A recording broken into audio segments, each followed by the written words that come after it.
Turns out only Pops get snacks for free, so that means we have to pay back all the snacks we ate. Damn.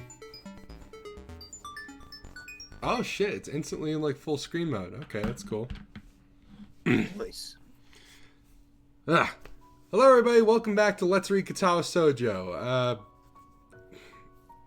Apparently I screwed up in the last recording and now we gotta start all over again because my microphone wasn't on. And I saved I saved the freaking stuff we recorded so far. I mean, like up to the point when we last, whatever. All right, we got to use the freaking library feature in order to like go back and yeah. So well, thankfully, like when we were recording, we had to start like right from the very beginning. So like, yeah, I'll just do that.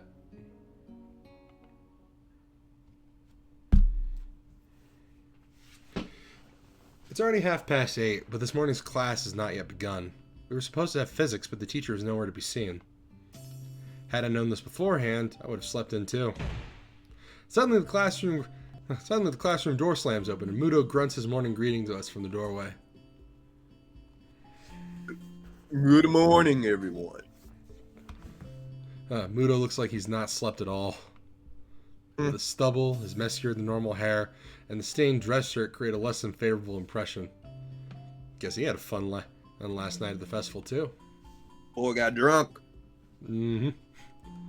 Excuse my being late. I ran into unexpected problems. I'm usually not one for festivals like this, but I hope you all had a good time. I sure as shit did. Being the nurse, well, let's just say he really knows how to back that thing up. After all, these sorts of events are important for you, after all, since they give you a short reprieve from schoolwork. The class replies with various degrees of enthusiasm. Mutou proceeds to take roll and get started.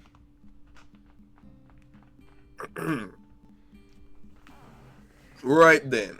Today's subject is photon particle physics. Before long, I've descended into a comfortable, coma-like state along with the rest of the class, letting Mutou's rambling speeches pass through one ear and exit the other without leaving a trace. Now, who could tell us the solution to this problem? He's written a rather easy equation on the blackboard. Desperately, he tries to get the class to participate.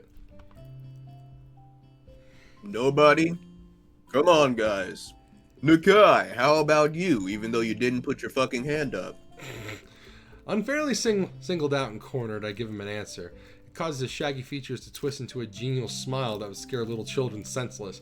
It's as they say, every time Mutou smiles, a puppy dies. Precisely. Good work, Nakai. I shall smile even wider now. I'm both disturbed and honored by the fact that he can remember my name only 1 week after I transferred here. From what I've seen, Mutou has serious trouble remembering the names of anybody else in the class, and most of them have been here since the first year. Well, aren't you fucking special? The room settles into a dreary mood. Students and teacher alike trying to get back on track after the festival. I figure last week must have been frantic for everyone. Not a minute too soon, the lunch bells ring. Make way! Important business! Make way, Moana's coming here tonight. I don't remember any of the words to the original song. I have like half a candy cane in my mouth and I'm pretending to smoke it. Yeah. I turn my head just in time to see other people scattered out of the way as someone charges from the far end of the corridor towards the stairwell. It's too late to realize that I'm standing in the middle of the corridor, directly in the way of the oncoming human projectile. I try to skip backwards towards the doorway. Unfortunately, the person running towards me dodges in the same direction. In the following fraction of a second, several things come to mind in sequence, yet almost simultaneously. First, I recognize the girl who's on a collision course with me as Emmy. I mean, shocker there, right? Yeah. Second, I realize that it feels somehow very natural to be tackled by Emmy once again.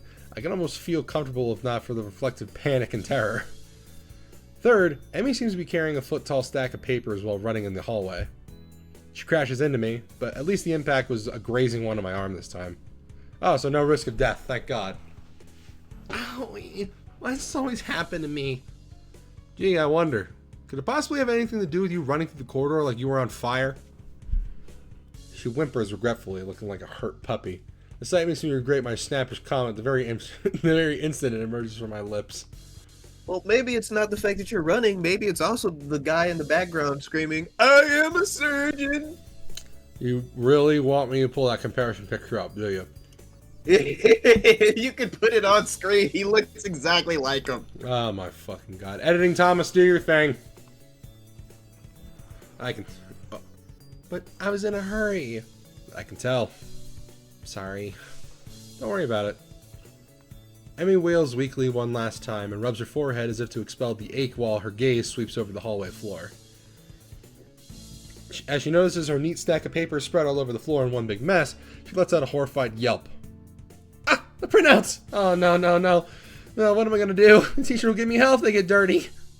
Probably fine. Let's get them back up. It won't be a problem. We quickly round up the papers, and Emmy tries to sort the scattered pile in her hands back in the orderly stack it was. Where are you going? Nowhere in particular, I guess. Didn't want to be left alone with Mutou in the classroom. I think he has a hangover. Have you eaten lunch? Not yet. I'm not feeling very hungry anyway. She looks at me incredulously, as if doubting my sanity for letting such a thing out of my mouth. We should go to the roof. I promised Ren I would eat lunch with her. I bet she'd like company. Uh-oh. My lunches with Ren have been remarkably unsuccessful. I know where this conversation is going, and it's hard not to get drawn along, so I have little choice but to play ball. Okay, I'll go pick up some bread or something first. Emmy smiles brightly before I say anything further. No, I'll go deliver these super quick, then go buy lunch for us. And Ren too, of course. What kind of bread do you like? It's fine, you don't really need to. Don't worry, it's alright. Consider it an apology. I'll be back before you know it. That's what I'm worried about. Don't get into another accident. Emmy starts walking down the hall, but since she's still talking to me, she isn't watching where she's going. Of course she isn't. I won't. And then she rams into a ginormous truck. Truck-kun strikes again. Famous last words. She's already jogging down the stairs as she shouts that not-so-reassuring promise back at me. Sighing quietly, I start plodding along in her wake, but instead of taking the stairs down, I climb upwards. The stairwell on top of the roof is unlit and just as creepy as it was before. The door squeaks weakly in protest as I push it open. Ren is there too, like Emmy said, lying on her back at the other end of the pebble-covered rooftop for some reason. Predicting something unnecessarily strange again, I walk to her as slowly as possible. Hey, strange was what makes the world go round. Uh-huh. Hello. She sounds very drowsy as she says that, stretching the end of the word with a slurred voice. Despite that, her eyes are wide open. I look down at her, my shadow overlapping her face. What are you doing? There's better places to take a nap than on the ground, you know. Give me your... Oh, wait, I can't finish that sentence. Give me your lunch money. Ren raises an eyebrow. I thought you had a heart problem, not an eye problem. She answers, challenging the rationale of my perfectly valid question without even tilting her head to look at me. Hey. Ren's smart-ass comments are infuriating. The worst thing is I'm not sure if she's doing it on purpose or not. Alright then, let me rephrase. Why are you lying on your back on the rooftop? She gives a lazy shrug and sniffs dismissively. I'm trying to experience. People probably don't do this enough. What exactly are you trying to experience here? I can't really tell, but there's probably a reason people don't do... whatever. She's playing dodgeball with me again, answering my attempt at small talk with riddles. I don't want to puzzle it out. Oh, so that's how I sound to people, apparently. But I don't want to ignore her either. Yeah, but the reason is that everyone is too busy with their lives to pay attention to the really important things, like boobs. Like watching the sky? She tears her gaze away from the sky and finally looks straight at me. The penetrating deepness of her eyes once she focuses them on something is really startling. You know, if you were a girl, I would be able to see your panties. If I was a cross-dresser, you'd be doing the same thing. If I was a girl, I wouldn't come this close to anyone trying to sneak a peek at my panties. Jeez, I have that much common sense. I wouldn't either. But sometimes it can't be avoided. Like now, for example. To tell you the truth, I don't even really want to peek at your panties, though. Underpants are the soul of a girl. You shouldn't peek at someone else's soul, even if you are not a girl. As a guy, I guess I can understand that. To us, there's some sort of half-mythical object that we can't quite comprehend. And this is the part that makes me want to get into a lengthy discussion about the weird relationship between sexualization and the weird sort of cowardice and sort of terrified nature of sex that Japan seems to have. I mean, it's like they have a lot of respect for it, but, you know, the dumbasses, for some strange reason, make it illegal for any type of nudity to be anywhere in their country. Well, like, considering the whole penis festival thing. But I'm more talking about, like, specifically in media. Like, there's a couple of examples that come to mind for me. Like, especially in harem anime. Like, Asterix War, fucking, Is It Wrong to Pick Up Girls in a Dungeon, stuff like that. How the main characters of those shows are, like, terrified of sex, and they got these, like, half-naked women constantly throwing themselves at the main character, yet there's always this portrayal of, like, oh no, boobs, so horrifying. Yet it's always something that's sought after, but can't be experienced. Yeah, it's weird. Yeah, that's why, like, the statement here, like he's referring to underwear here, like half mythical object that you can't quite comprehend. That's like, it's like a teenager's mindset of being like, oh yeah, I'm so freaking macho, I bang so many chicks, da da da. But the second they actually get in a room with a naked woman, they seize up. Exactly. Oh, an example of outside of Japanese media of this. You remember that scene in Catcher in the Rye where Holden Caulfield, like, tries to hire a prostitute and, like, he freaking freaks out and just, like, tries to make excuses about why he's not immediately trying to sleep with her? Yeah. Yeah, basically that. Mm. Yeah. That is pretty much all of Japan. It feels like it.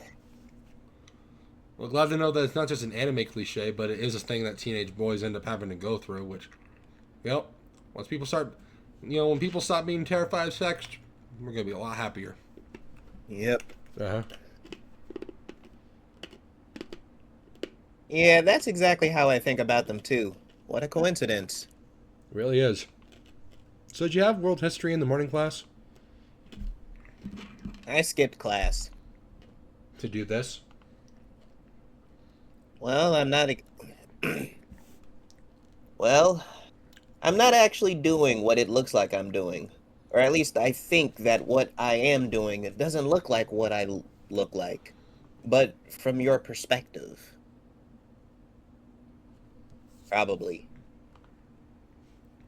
Yeah, I skipped class to do this. She's like, fuck it, I can't make a dumbass riddle out of this. Yeah, he sees right through me. I guess whatever your reason is, it's as good as any.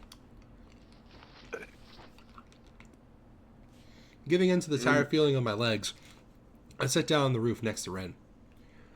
The pebbles are the most comfortable bed the pebbles are not the most comfortable bed in the world, but if she can stand it, then I should be able to as well. Yeah, the cute autistic girl can do it. I can too. If my father was able to do it, I should be able to do it too. And he was twice as autistic as I was. Virgil is autistic. Oh god, you can't convince me otherwise. I'm not gonna try. I mean, what are you waiting for? Huh? Try it. I bend my neck backwards to take a look at where she's looking. The silvery blue sky, dotted by herds of cloud sheep, fills my vision entirely. And and these things are slowly moving. We got a parallaxing background. Cloud sheep. Cloud sheep. Meh. Well, it's pretty. The view is nothing special, even though the weather is fair.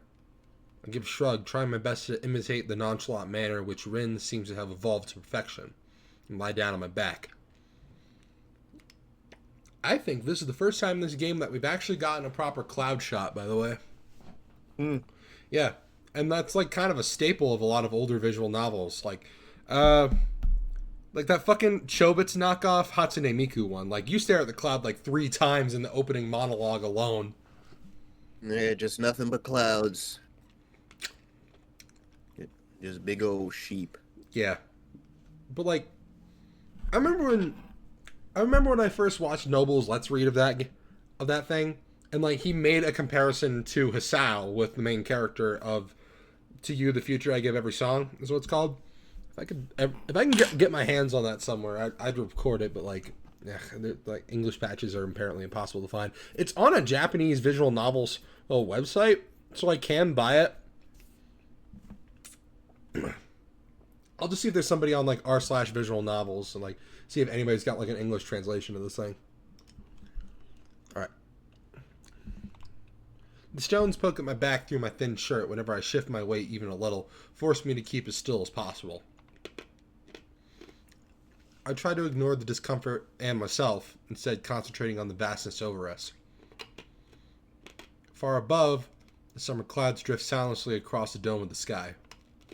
Neither of us have anything more to say, thus silence covers the rooftop. The subdued noises of students on their lunch break, cicadas in the trees, and traffic buzzing past the school are humming pleasantly somewhere in the background. Listen, I had a great time yesterday.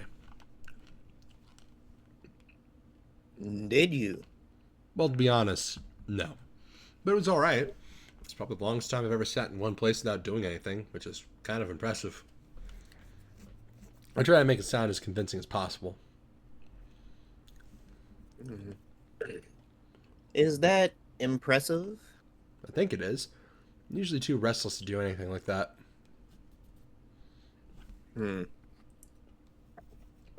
I think I had a good time too. Cloud passes above us, casting its shadow on the school. A chill surges through me from the sudden change of sunlight to shade. I realize that summer is not in its full bloom quite yet. The only measure of time is the slow pace of the clouds moving towards the town. Stray beams of golden sunlight leak through the gaps, blinding me for a moment whenever they hit me directly in the eyes. The blue of the sky looks so unreachable. This reminds me of the time I spent in the hospital, where I was bored out of my mind on a daily basis. Somehow, it didn't matter after a while. I learned to appreciate other things besides watching TV and gossiping with people I didn't even like. A comprehensive sensation of calmness spreads from my sight to my other senses, finally hitting my brain. An airplane zooms by, leaving 2 thin contrails in its wake like a pair of chalk lines drawn from one end of the sky to the other. I wonder where it's heading. The low din of its energies carry all the way down to my ears, although it's barely audible over the racket from the quad.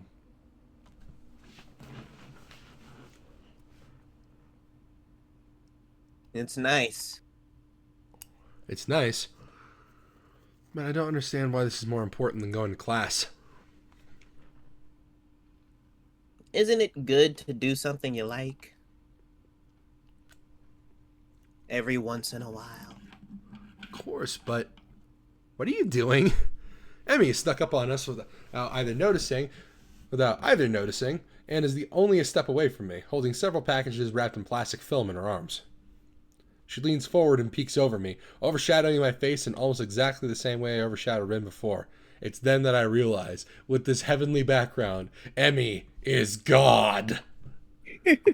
Attention, Reds! This is the voice of God! Join the blue team and stop being losers! I didn't know we had microphones in our helmets. I wonder how weird this looks, the two of us lying on our backs on the rooftop. That's what I asked, too.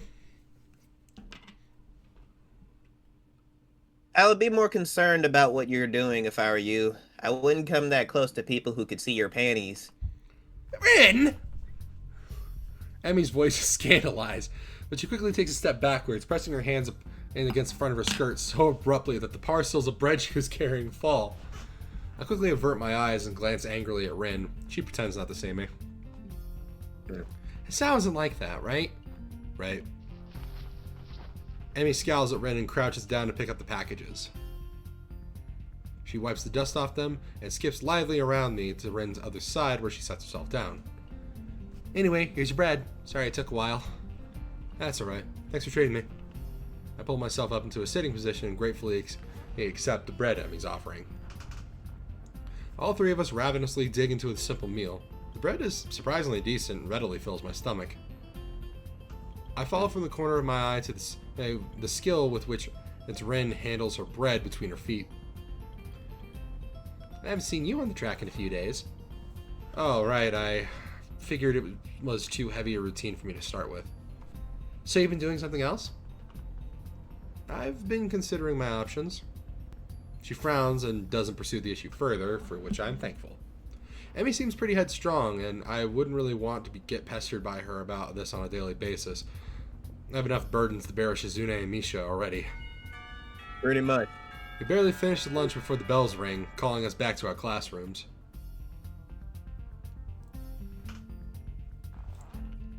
I need to prepare myself for this. Yeah, you just woke It's up. done! Misha waves at me as soon as I enter, and starts talking before I even make my way across the classroom. Wow. Sorry. How was your festival? Did you have fun? Still somewhat undecided on that. I'd say probably. Why? Just asking, just asking.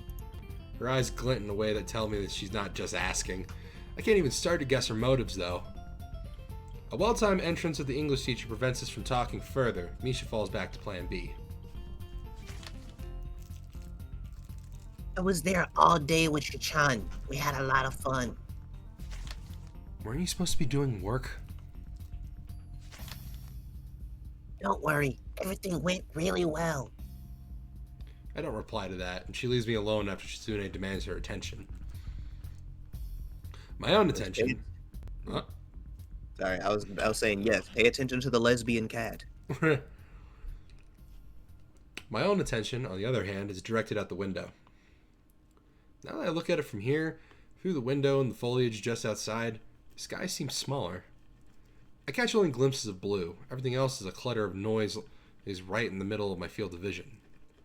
What experience did Rin want out of staring at the sky? Surely she's done it before. Everyone has. It's no use trying to guess her mind, but if I don't do that, then I have no excuse for not concentrating on the teacher's words. I look at the scribbles appearing on the blackboard, trying to figure out their meaning with little success. English really is not my favorite subject, and we have a strong mutual dislike for each other. Oh. What? Oh, we gotta click on this shit individually. Oh. Here. Oh god, that sucks ass. Thick, hot afternoon light invades the corridor, making the air feel heavy and lazy. And I'll put the comparison picture of Freddie Highmore right next to this. Hell yeah, Thanks. Mr. Richard. Thank you, Editing Thomas. My body feels weighed down by it as I drag it 2 doors down the hallway to the art classroom. I mean, this is part of the reason why I didn't join any clubs before. Afternoons just aren't suited for activity. Yes, afternoons are for masturbation. Ugh.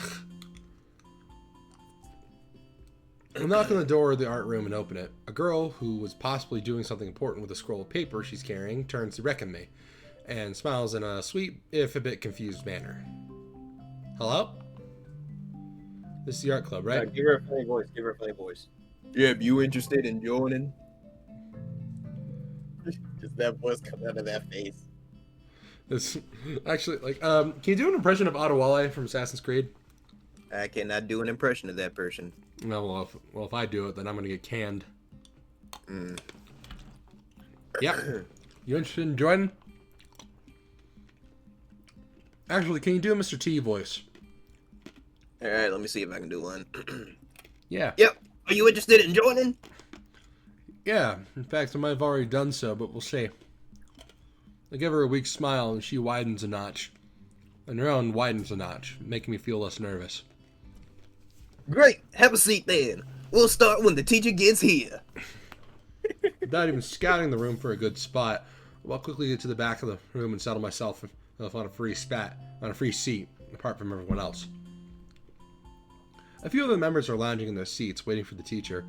Rin sits alone in a window seat looking outside.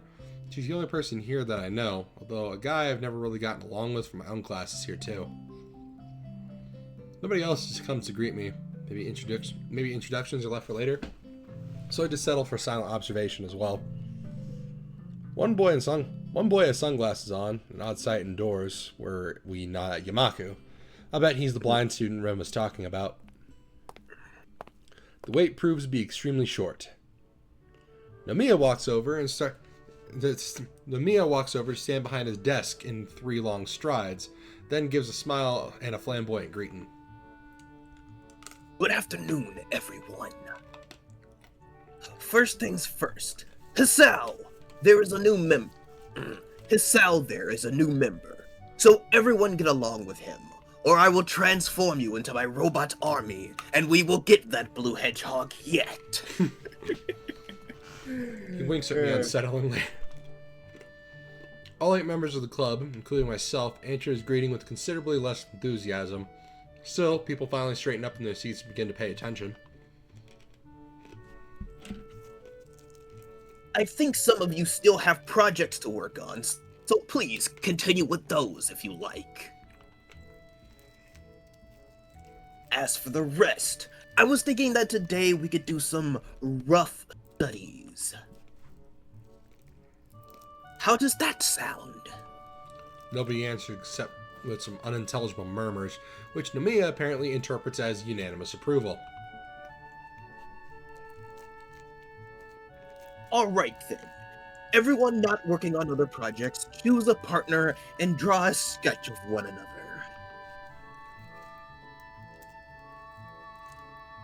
You should be able to complete this today. But if not, we can continue it next time.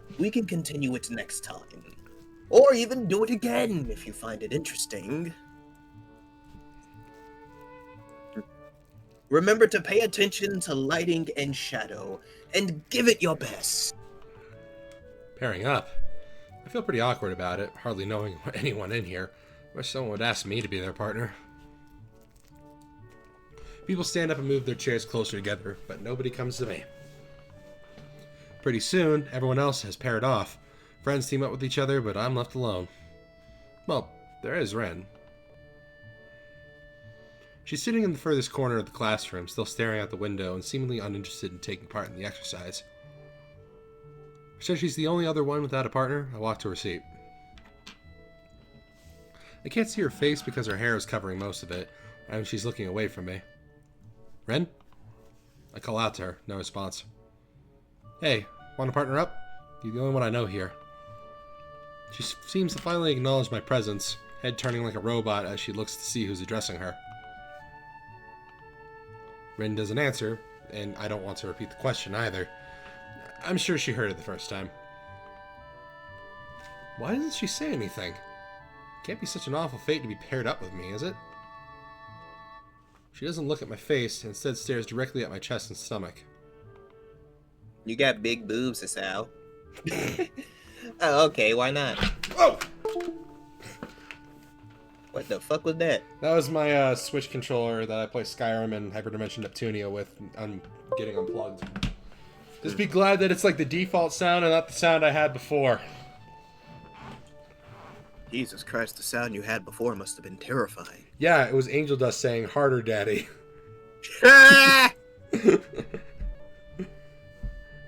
Oh, okay. Okay, why not?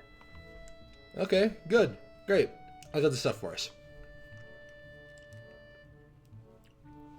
Looking at the equipment Nomiya has prepared for today's meeting confuses me. Instead of graphite or pencils, we're apparently supposed to do ink sketches. I've never done anything like that before.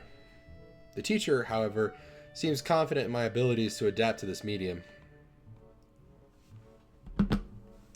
simple. Get a load of this! Ah, damn it, I was about to do an Eggman line. First, you do the outlines in ink.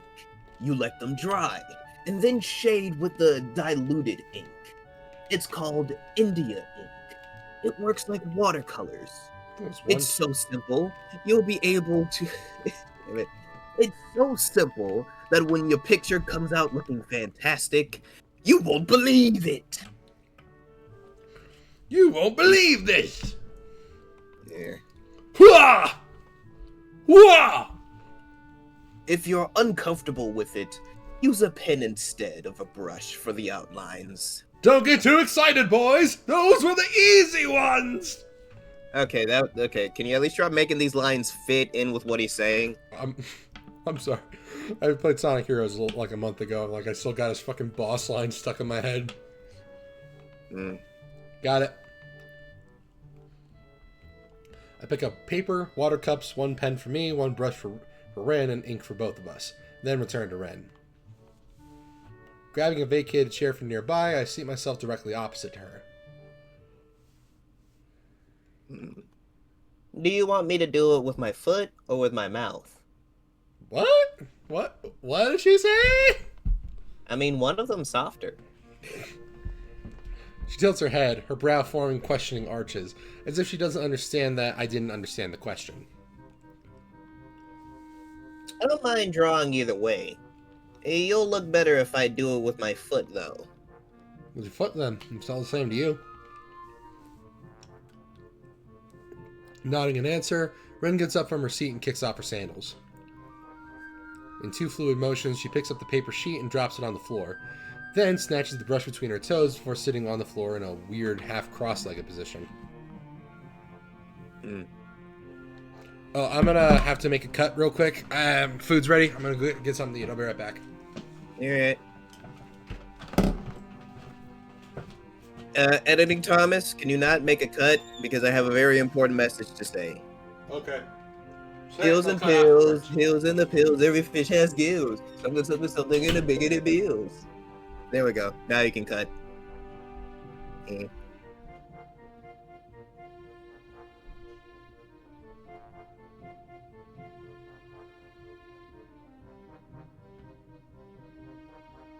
Oh, all I ever wanted was to see you smiling. Oh, all I ever wanted was to make you mine. I know that I love you. Oh, baby, why can't you see that all I ever wanted was you and me? I'm so alone here at my home, and I'm waiting for you to call. I want to be a part of you and think of all the things we could do. And all this time in my life, all I ever needed was your time. I want to see you in you here and now. I can't remember the words to the song, but all I ever wanted was to see you smiling. Oh, all I ever wanted was to make you mine. I know that I love you. Oh, baby, why can't you see that all I ever wanted was you and me? Yes, all I ever wanted was to see you smiling. No, all I ever wanted was to make you mine. Man. I think Editor Thomas is gonna have a bunch of random like segments of me singing at the end of the video or something if he wants to. I sing a lot of stuff when he's not around.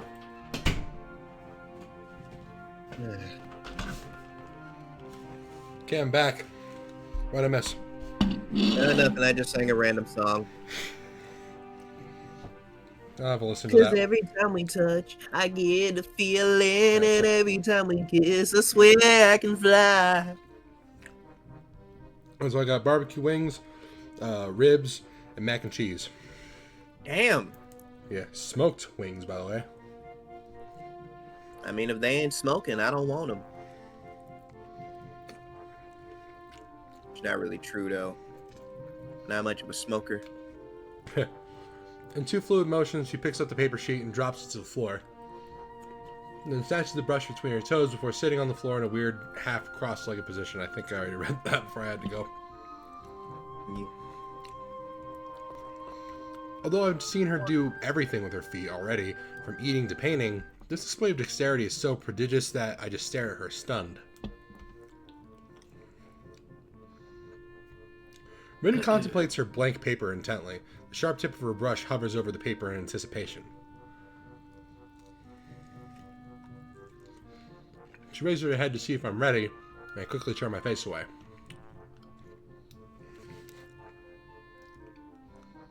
I'll go first. Make a pose. What kind of pose? It doesn't matter. That's the point. You have to make the sketch of the impression you get, not decide beforehand. Oh. I end up just sitting in my chair, my hands hanging limply between my knees. I look at her, and she looks at me for a moment for a beginning. Rin's stare is piercing but impassive.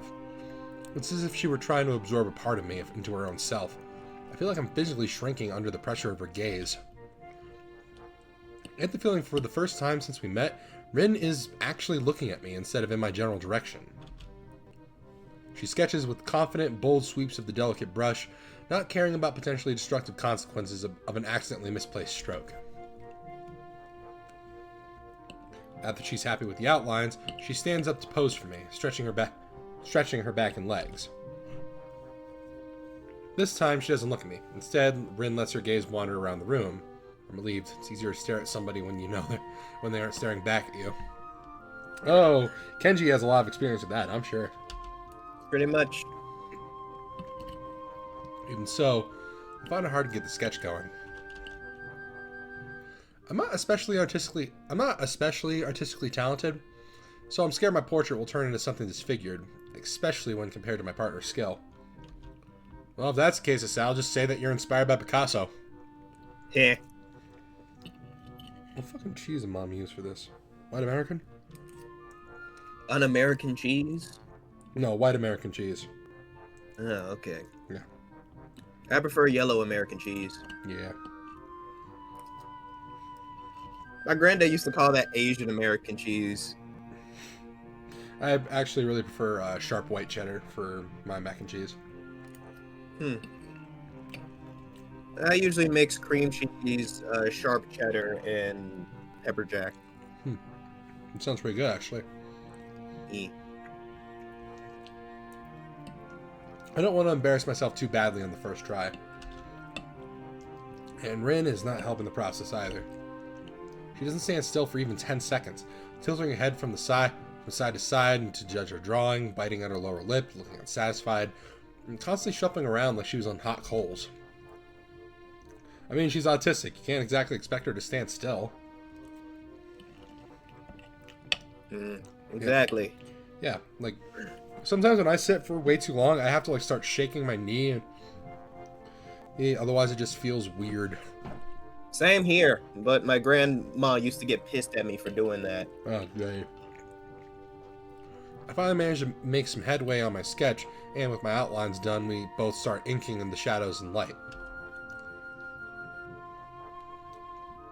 Nomiya passes by and remarks on the beginning of our sketches. Very good. Standing figure is easier for a beginner to get a grasp of. I didn't choose the pose. I look at him and then at Rin in confusion. But he's already moving on to the next pair. Rin seems unresponsive. Just like when she was painting the mural, Rin has become so engrossed with her work that it seems that she's shut me, the classroom, and the entire world itself out from her own little sphere of existence. Every now and then she leans backwards, seemingly to get some perspective. Sometimes she bends forward, leaning down until her nose almost touches the paper. This rocking back and forth looks silly. Suddenly, Rin proves that she hasn't completely drifted off into a world of her own and speaks. Are you having fun already? She doesn't raise her eyes from the drawing, which is a good thing. The breaking of the silence sends a jolt of surprise through me as if I've been electrocuted. I don't know yet. It's hard to say. I can hear how she replies to my answer because... I can't hear how she replies to my answer because it seems like she is suddenly having a private whispered conversation with her sketch. I don't understand how she can draw so well when she has the attention span of a butterfly. Or the attention span of a dory. Oh, wait.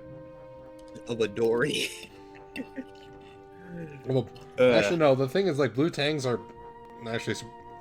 No, I think, no, yeah, Samir has, like, blue tangs in his little fish tank that he has in the basement. And, like, I don't know. Those things usually tend to stay away, so I wouldn't really say that they're unintelligent, but they're very antisocial, apparently. Like a dory. Well, at least the one that he has. Seems she lost her interest. I go back to work on my drawing as well. I try to add texture to Ren's hair. To somehow grasp the way the golden afternoon sun lights her bright red tousle of flame and transfer it to my paper in shades of black and gray. Somehow, this pen and the bottle of ink seemed like such lousy, inadequate tools for the task. Minutes pass, but the sketch doesn't magically look any more like Ren than it did before. Her voice wakes me up from my despair. What about now? Excuse me? Are you having fun already? Why do you keep asking that?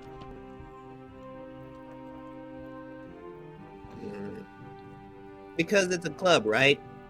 Clubs are meant to be fun. You join to have fun. Are you having fun? Is it important that I'm having fun? Yes. Okay. I'm having fun. Good. I wonder if I said that just to please her, or if I really meant it. Can't really decide which it was. Look, I don't hate this, though. I can honestly say that much. It's good enough for now. And the allotted time to finish the studies quickly ticks away. I desperately try to improve my awful sketch, but it doesn't seem to get any better. I want to start again from scratch, but what would be the point? It's not time for that either.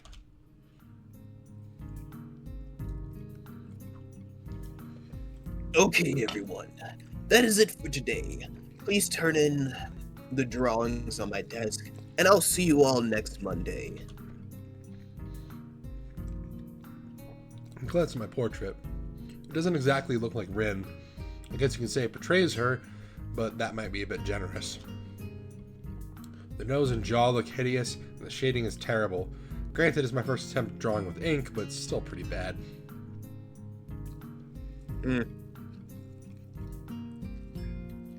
That's not bad. She snuck up behind me. She snuck up behind me while I was lost in thought. Damn it, I was hoping I could smuggle the portrait of the teacher without you seeing it.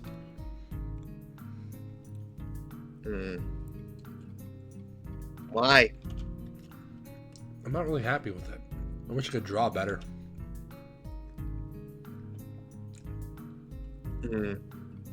You just need some practice. Could you take my drawing to the teacher too? Curious myself about how the sketch turned out, I peek at the picture. From the way Rin was drawing, it looked like she was really into it. It's excellent. Somehow the seemingly arbitrary strokes come together to form an image of my face, from the shape of my chin to the messy hair to the somewhat gloomy expression. Her sketch blows my mind. You're fucking amazing, man.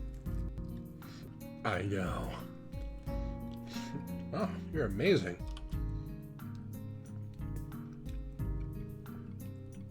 It's not that amazing. But thanks. I take a closer look at her work.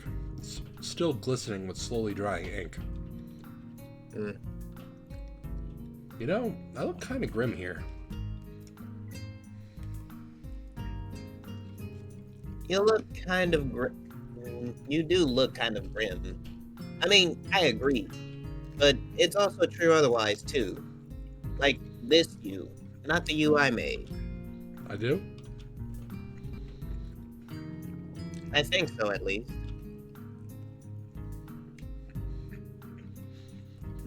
A simple statement makes me suddenly feel incredibly self-conscious. I feel like I need a mirror right now to confirm or debunk Rin. It's a nasty feeling. Maybe it's just her. I hope it's just her, and that I don't look like that sketch to everyone. It's a good sketch, but I somehow get a really oppressive feeling from it. Let's see. Anyway, it looks really good. You really are amazing. Thanks. I'm glad I could draw you. You are an interesting person. You're an interesting person, too. That doesn't help me much. My self-deprecation has no limits today, but Rin ignores it all. I knew that I could never compare, but to see the difference with my own eyes is actually quite humbling.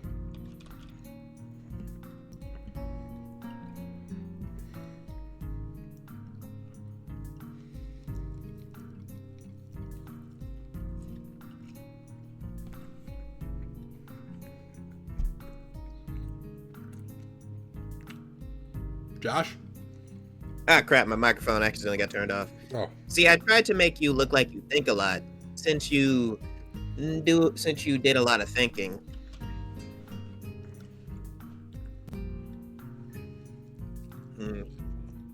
And yeah, I might have overdone the fed up with life expression. But cynics are like that, right? I want to retort something snappy, but Nomiya gives me no time to think, ushering us to the door. Hurry up, you two. You can make out later. While we've been chatting, the rest of the club is taking their leave. I quickly pick up our drawings and take them to the teacher's desk for hurrying after Rin, who has already left the classroom.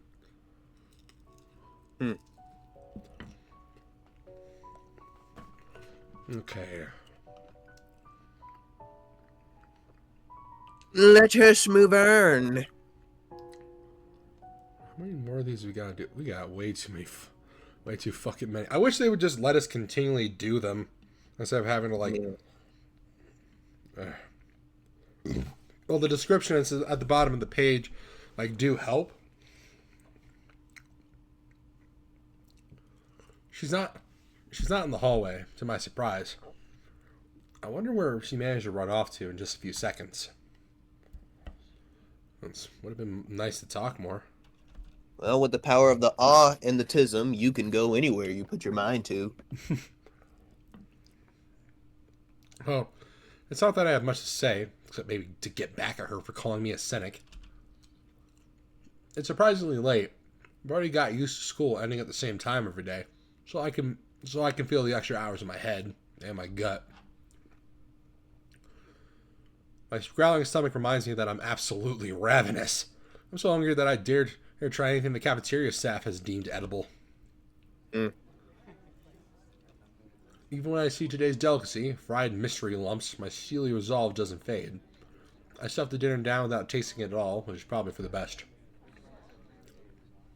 I don't have much homework to do, but what little I have won't get done by itself. So I stroll towards the dormitories. Preparing for the post-homework lull, I knock on Kenji's door. He responds from the other side, although I can't make out what he said. I try the door, but it's locked. After several seconds, the locks click open and he opens the door. Hi. Hey, can I borrow a book? Library is already closed after I got away from my club meeting. He's squinting even more than usual and his eyebrows are twitching nervously. Club? That's dangerous, man. Indoctrination, groupthink, brainwashing, lesbians, you name it. High school clubs sow the seeds of conspiracy. Do you know how many secret societies have grown from high school clubs? We do have one in America. Eh. It's something Gamma Chi, I think it's called.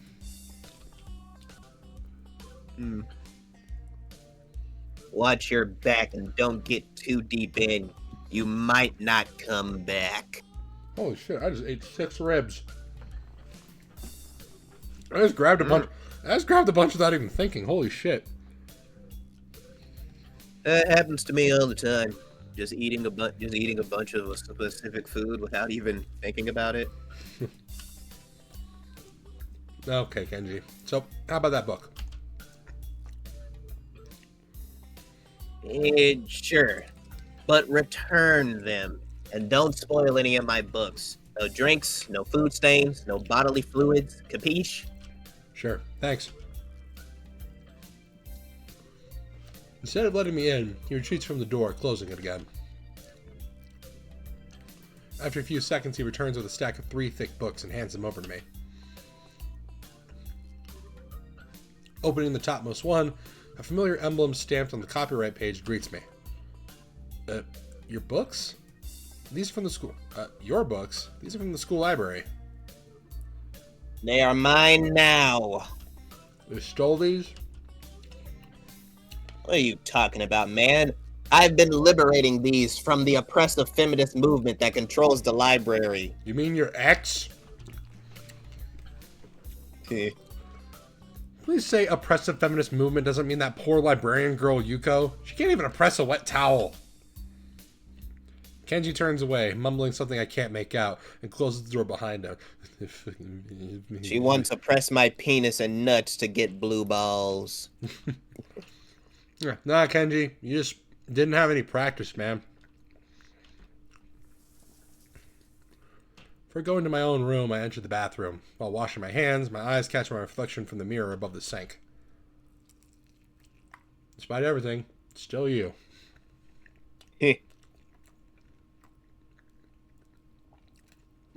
Hold on. Damn, these are good wings. I try to look for the grimness Ren saw in me, but it's just the usual me inside the mirror that stares back. I tend to tell myself that this is what I've always looked like, and I realize I don't remember what I looked like half a year ago. It's almost as if this game has a shitload of different artists. Pretty much.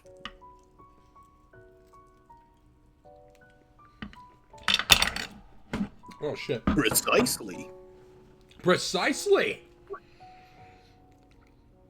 Okay, so I'm just going to put this stuff to the side and actually try to focus on reading.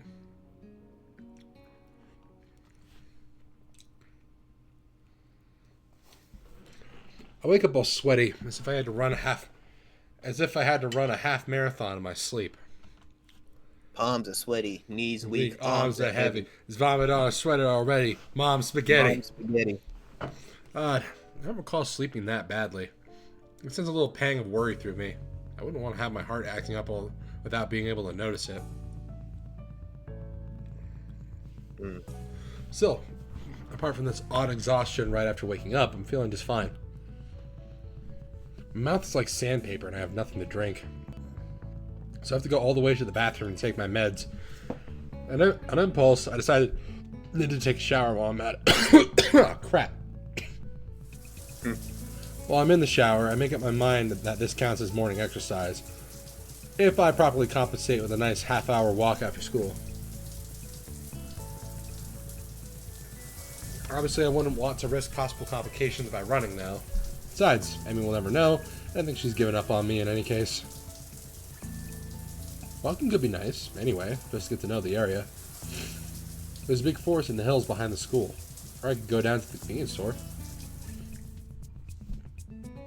I'm still dabbing the moisture off my skin. I set out to find my uniform. I quickly button up my shirt and pull on my pants before going outside. Normally, during this time of the year, I'd be eagerly awaiting summer vacation, having only been at school for a little over a week. I don't really have that kind of feeling. I'm still savoring the school life and considering the sharp, awkward turn my life has taken. I haven't had the time to become preoccupied with getting free of it. Besides, once vacation's hit, it'll be a nice surprise for me if I'm not expecting it. Especially at the end of the terms, especially with the end of term exams looming ahead. At least I don't have any catching up to do with my studies. My diligence has finally paid off.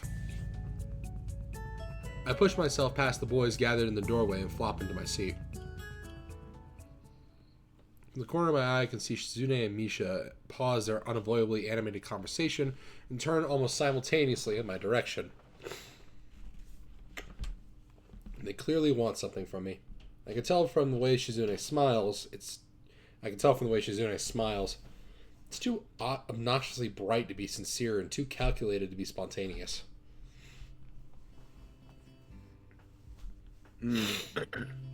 Good morning. Her greeting is made of 100% cheer and bursting energy. Morning. I failed to put either of those into my response. You don't look very energetic. No wonder. I don't feel very energetic either.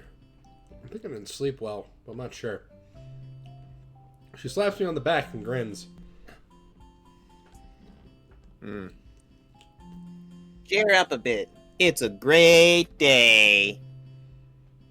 I catch Shizune's eyes. She has a strange, focused expression on her face, but she furrows her brow a little at direct eye contact and looks away.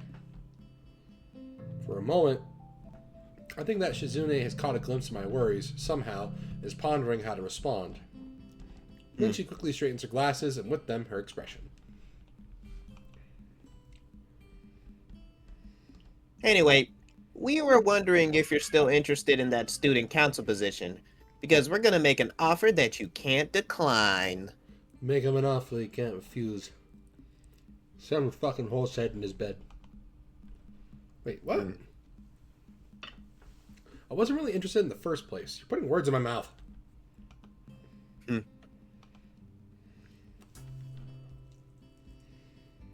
Oh boy. Not as such, but wouldn't it be nice to hang out with us every day while also being useful to your school? Well, to tell you the truth, I kind of joined a club. So it'd actually be sort of hard for me to join the student council too. Even if I wanted to, which I don't, as I said.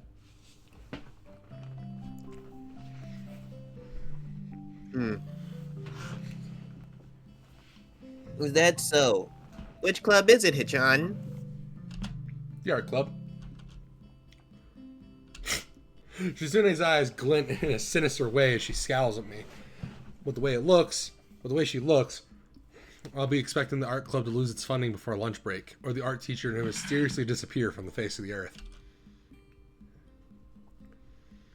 Before she manages to comment, the teacher finally enters the classroom, getting Shizune and Misha off my back and sending everyone rummaging in their bags for books and pens.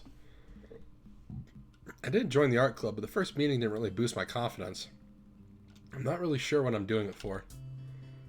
I wish I could draw like Rin, but I don't know what I would do if I could. To what end would I use such a skill? I don't really know. Ignoring the teacher's sleep-inducing voice, I open my notebook to an empty page and press a needle-sharp graphite tip of the pencil onto it. What to draw? Can't really think of anything good to draw. As I hesitate and raise my hand, a meek black mark left on the previously blank paper seems aggravating. Can't even seem to get into the starting line, let alone get started. It's almost a physical feeling of being held back. Annoyingly, it reminds me of my failed attempt at jogging with Emmy. I look out the window in desperation. Right then, a small bird takes flight from one of the cherry trees that grows everywhere on the school grounds.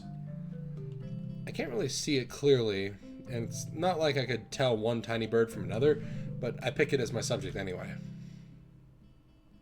Conjuring up the image of a bird in my mind's eye, I turn my gaze back to the notebook and deliberately draw a thick line across the paper to get started.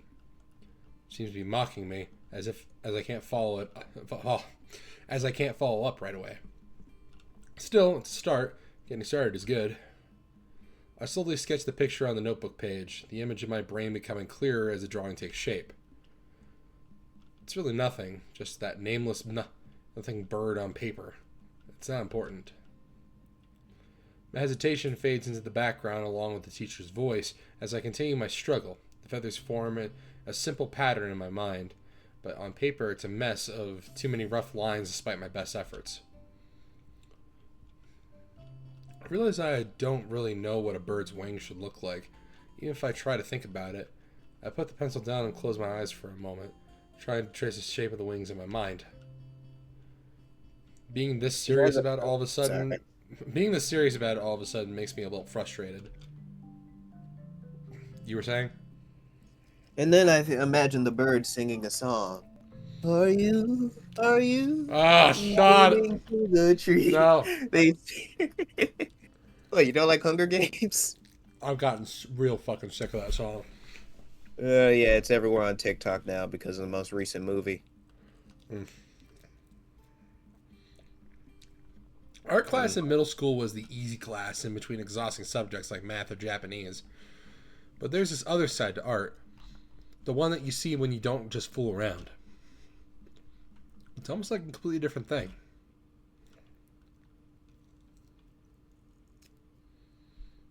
John? I look up and see two girls staring back at me. Misha and Shizune have carried their chairs to my desk and are now standing by my sides looking at my drawing. How long have you two been there?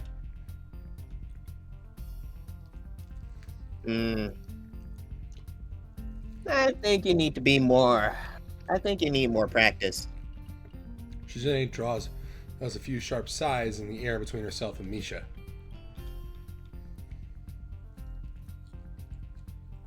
Shichan agrees. Rin said the exact same thing yesterday. Why did it sound less condescending? I shouldn't judge before I'm finished. Besides, did you know it's bad luck to see an unfinished piece of work? Misha.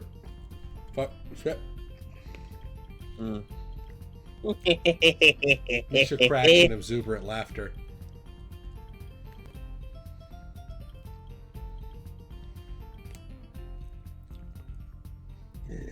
What? Don't be silly.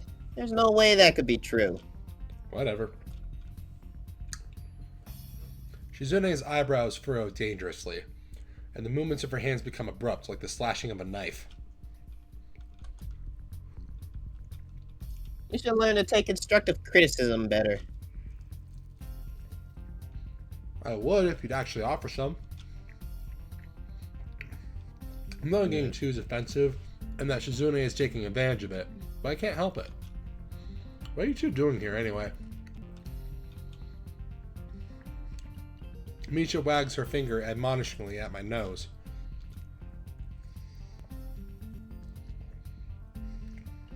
Kichan. Are you not listening to the teacher at all? We have a group assignment. Oh, goddamn. We have a group assignment now. I nod bleakly and let them take the lead.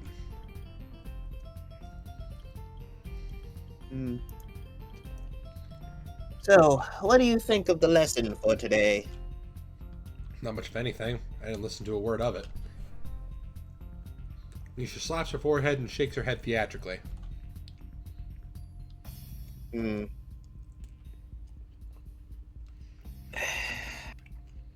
What are we going to do with you, Hachan? Luckily, Shizune and Misha together are far more effective than 3 or 4 normal people.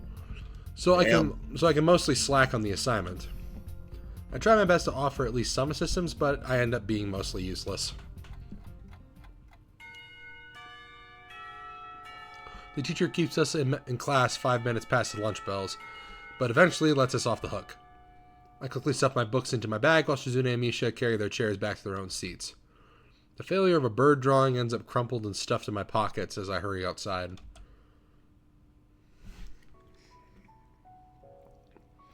Oh boy. Being hounded by those two.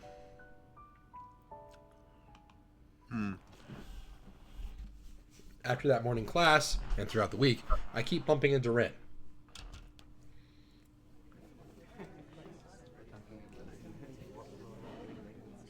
Hello. This is somewhat natural, as our classrooms are adjacent. Rather than just cross paths in the hallway like people regularly do, we seem to pause at the sight of each other. We invariably end up talking a little bit, or just silently hanging out together. I think I'm getting used to being quiet in Ren's company, as it doesn't feel as awkward anymore. I am, by nature, somewhat introverted like her, so we fit well together. I think it's actually an anomaly for someone in the school to be so quiet. Most of the people here seem to love socializing. It's something I've noticed already. Even though I haven't been here very long, people here talk a lot, and they talk all the time. It's a rare case when I see someone sitting alone, just spacing out or whatever. Obviously there are people like that here too, that Hanako girl and myself, just to name two from my own class, but overall, they're a minority.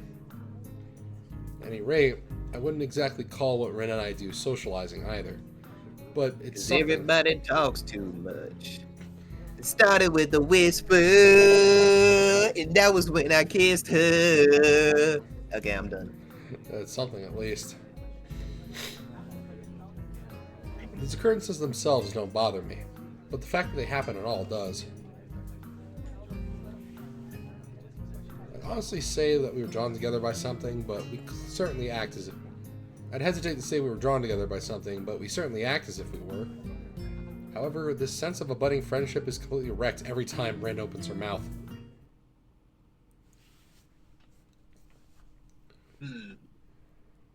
Can I listen to your heartbeat? She says this, or something else about as outrageous, and I have to fend off whatever nonsense her mind has cooked up during the preceding class of a subject that she is not interested in. It seems Ren has taken a shine to my heart condition as some kind of extension of her interest in the odd or disabilities that people here have, and the consequences of said afflictions. As I stand in front of her for a second too long, looking as flummoxed as I am, she concludes it was necessary to further clarify her request. I know I can, but I mean, will you let me? Why? Do I need a reason? I'm usually pretty bad with reasons. Not per se, but if you want to do it, you probably do have a reason. That's kind of clever. You are smarter than you look. Also, I'd rather you not. I think these things should be private. Private? I get it. I can tell you something, though, if that amuses you. I'm pretty sure it will. My heartbeat does sound very weird because of the, condition. And I hear it all the time. So, you're paranoid. It's not a question, it's a statement. No, I'm not paranoid. The doctor said that abnormal attention to the heartbeat is a common symptom of my condition.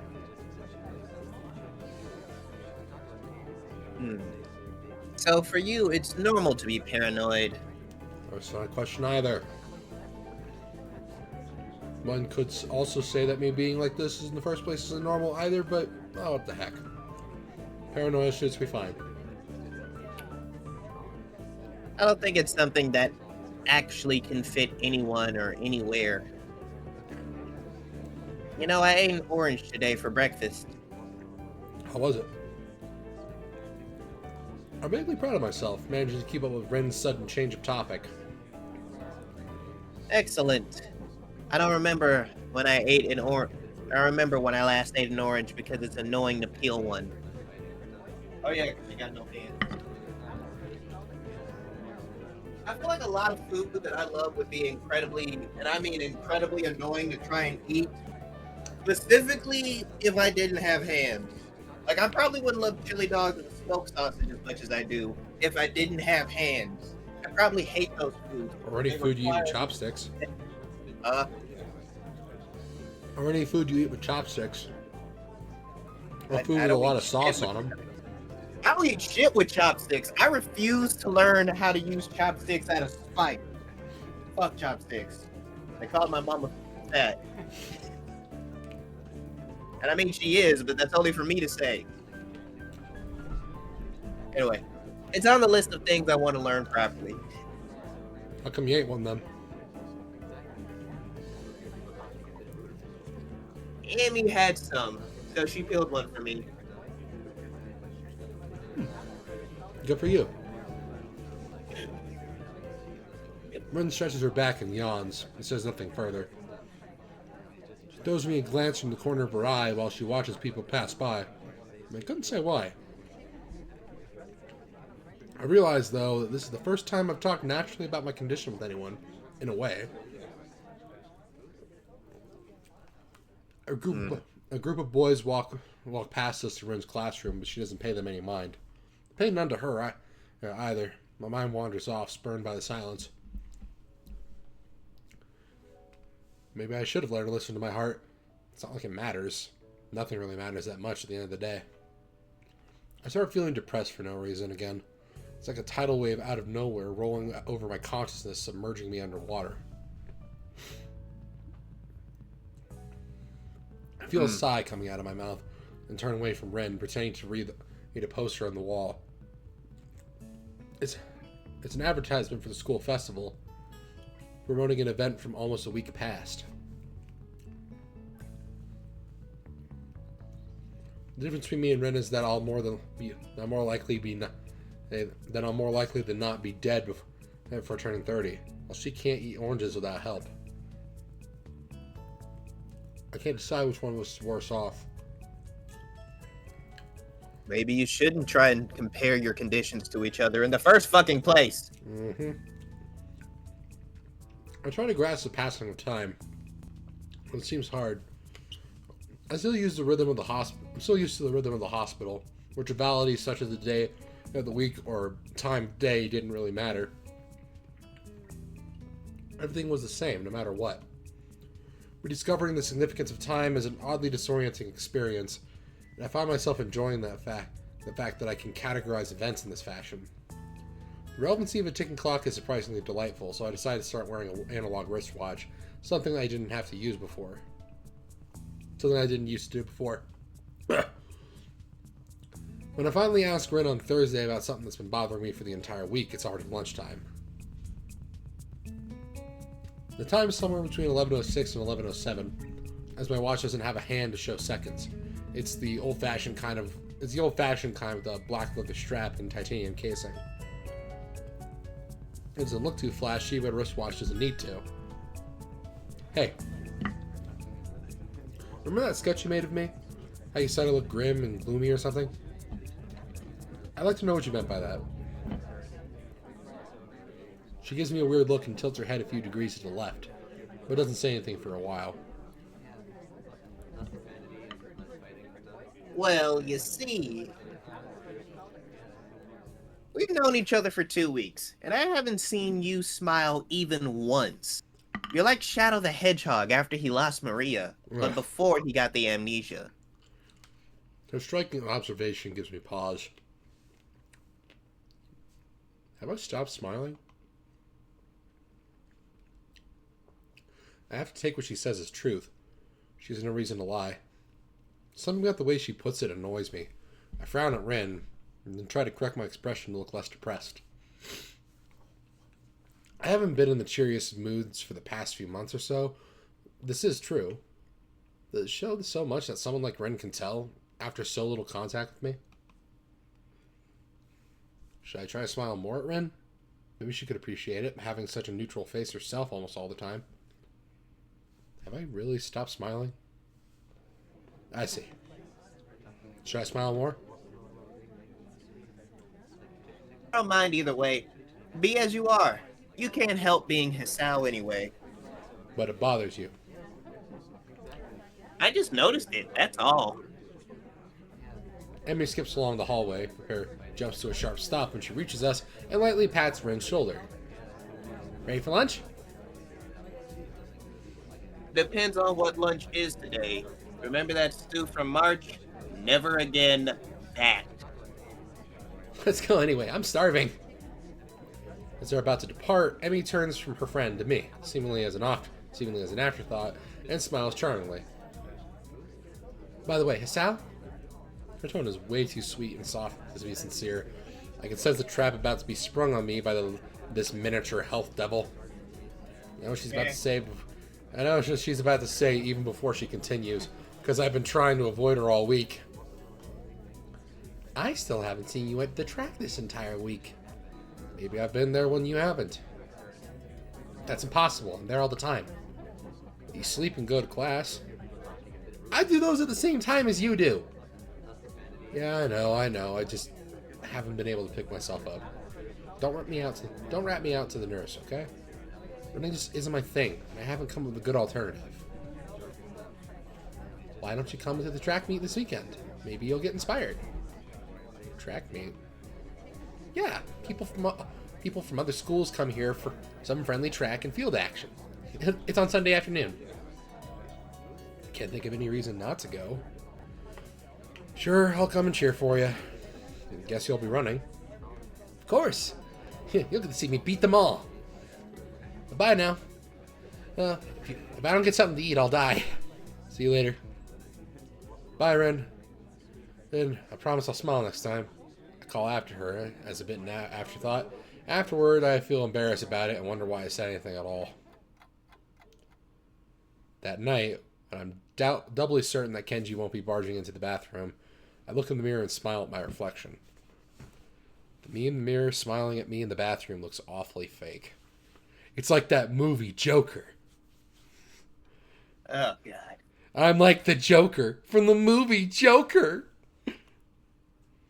I always wondered if Harley Quinn ever met another dude that she'd fall in love with, if he ever made like a reference or a joke about the Joker, if she'd be pissed off or if she would laugh her ass off. Oh, Just hey. thinking. Oh, hey, dude, look at this in the corner. What? Dude, this thing was built on Ren Pi. Yeah, I've mentioned that several times. Yeah, but like I thought this thing was made in a different visual novel engine. Ren'Py is the go-to visual novel engine. It's been the go-to visual novel engine for literal years. I just didn't notice it there. Fucking every Danganronpa game after the second one was built on Ren'Py. Wait, the first one wasn't? Well, no, the first one wasn't. Well, you said every You know what? visual. I'm gonna go You said refill every. my juice. You think about your life. Go sit in the corner.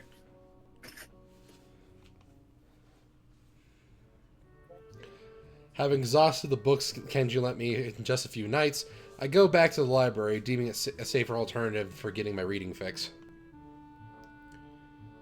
I return the books he'd stolen while I'm at it, to Yuuko's delight. I want you to get in the corner. No. You're getting 5 across the ass.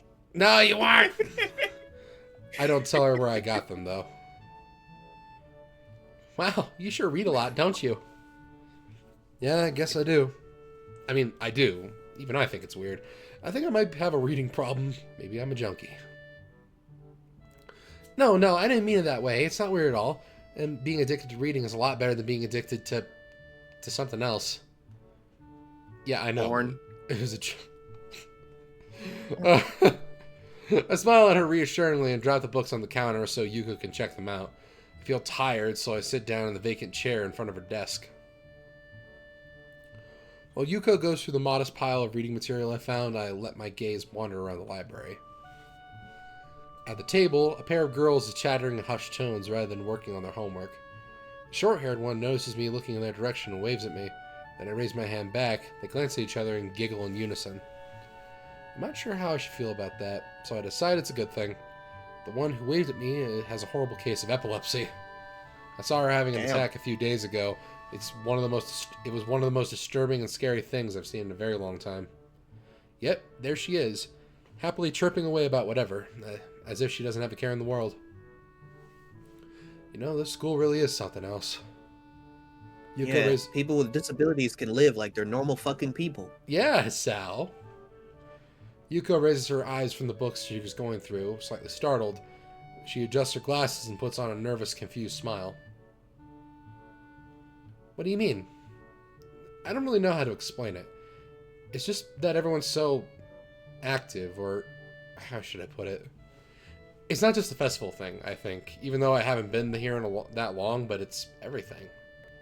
People talk more, work harder, and just are more than in any other school I've seen before. I'm struggling for words, but it feels like I'm speaking honestly. The school feels so alive.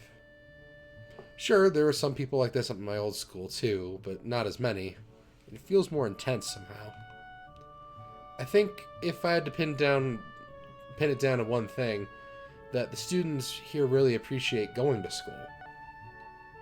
I don't think that's a bad thing. Yeah, me neither. Suddenly I realized that I've just been babbling my thoughts to Yuuko out of the blue. She's a bit of a jumpy person, so I fear I might have made a bad impression. She's looking at me with what I hope is curiosity rather than horror, so I figure she's alright. Sorry for suddenly talking about weird stuff like this. I don't mean to trouble you. Oh no, it's not troubling. I'm happy to listen if you feel like talking. Makes me feel a little reliable too. Yuuko smiles sweetly and a little bit ironically at that. I respond with a thankful smile of my own. As she pushes the neat stack of books across the counter, I stand up and gather them in my arms. Here you are. Thank you. I guess we'll be meeting each other again. Please come here anytime. Yuuko's kindness is heartwarming. You can count on it. See you later.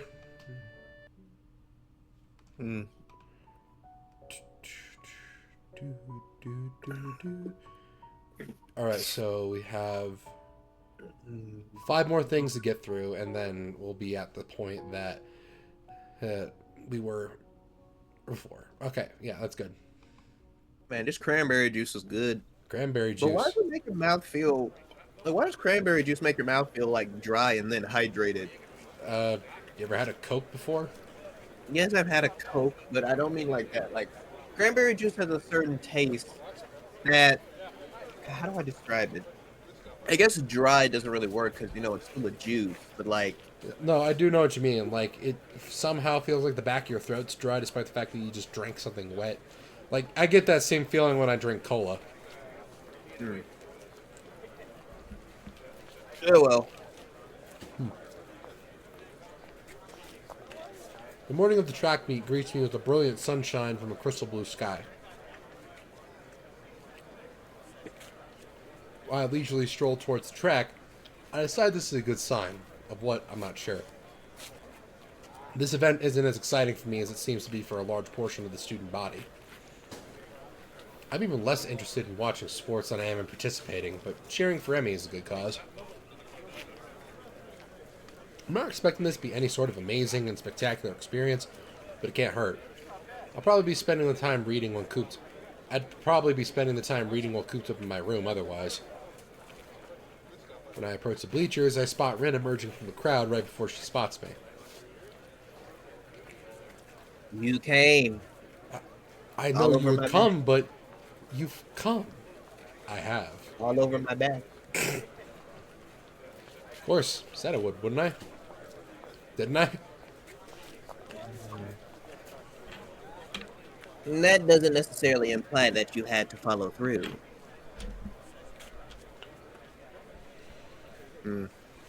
Lots of people say things and don't mean them. Well, I don't.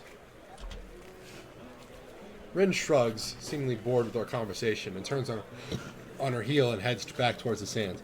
I don't know if I've said this in a previous episode, or if I said that in the previous time we tried recording this, but like whenever I picture Rin like running around places, I just picture her like looking like one of the freaking crewmates from Among Us.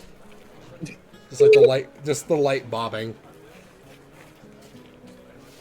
I'll be real. I think she might. You know what? I honestly think that'd be a little hilarious if that's exactly how she talked to it. How she talked. Just like or how she moved. Especially like if like I just imagine that she has her arms like just permanently glued to her side and her back is perfectly straight. Yeah. Yeah. So, you excited about this? Not really. Me neither. Then why did you come? Why did you? She doesn't reply at all, so I decide not to either. We enter the bleachers, and Rin nods upwards.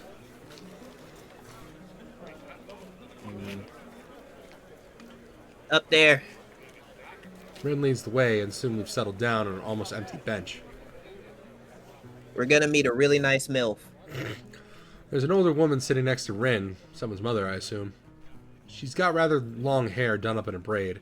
On seeing Rin, she gives her an oddly familiar-seeming grin.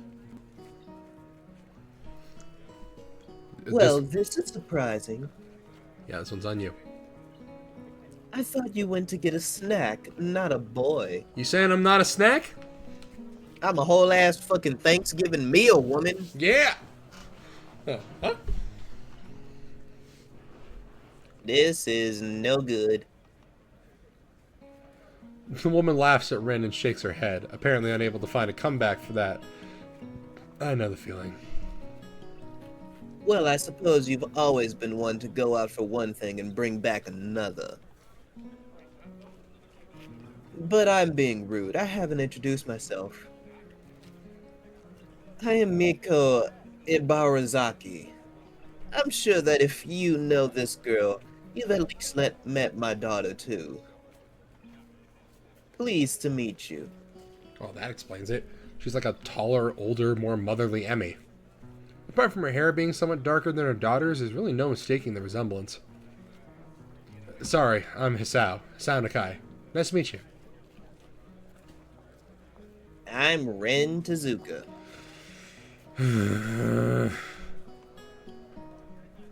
Mrs. Ibarazaki laughs again. She really does resemble her offspring, and then leans back a little on her seat and raises an eyebrow.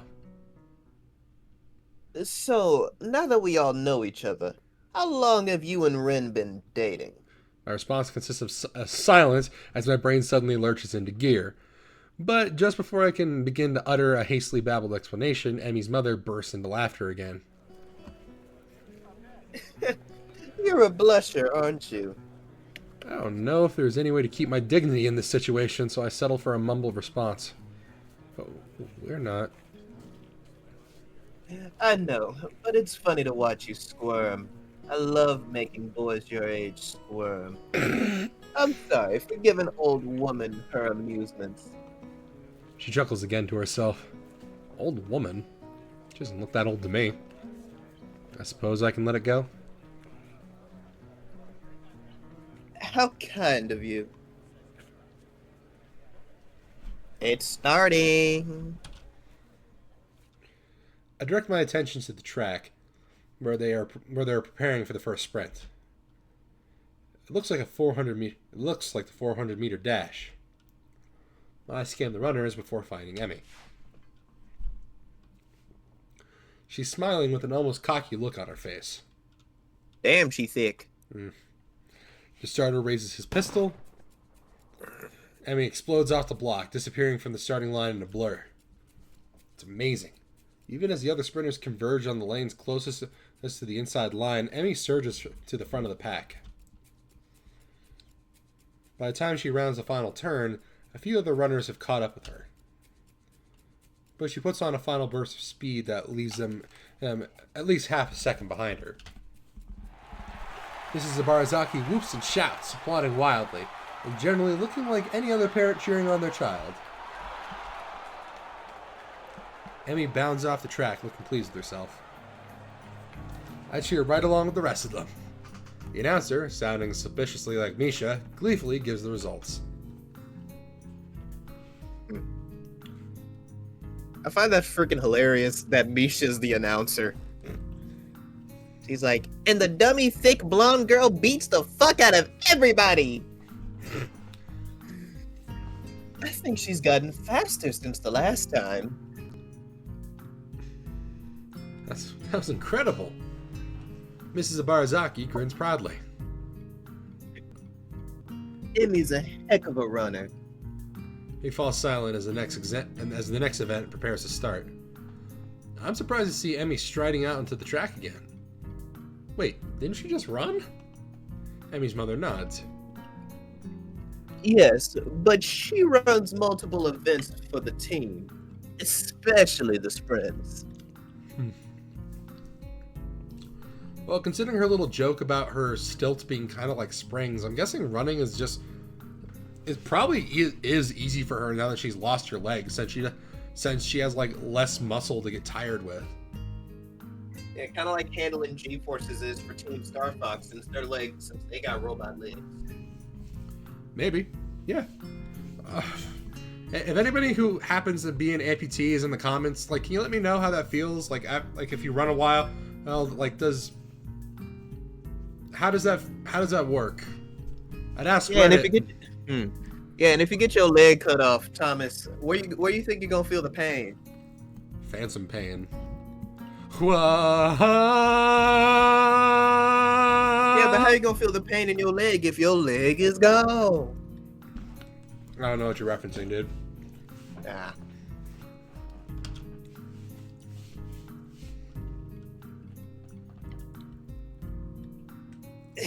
It's a lot of running, but Emmy can handle it.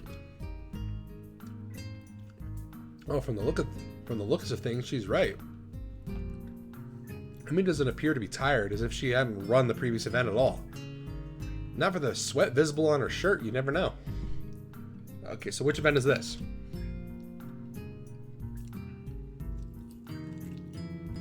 It's the 200-meter dash.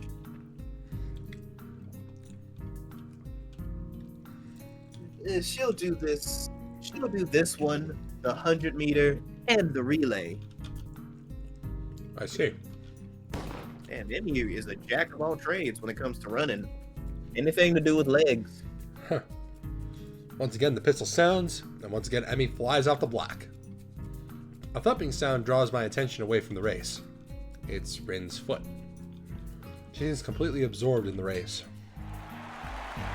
Emi's mother cheers again, and I assume that the race is over. Sprints don't seem like they take very long to complete. Your foot? Your foot was bouncing on the bleachers. Oh. You seem pretty into this stuff. I'm surprised. I thought you said this wouldn't be exciting. I suppose you're right. I think I'm being indoctrinated. It's not that interesting.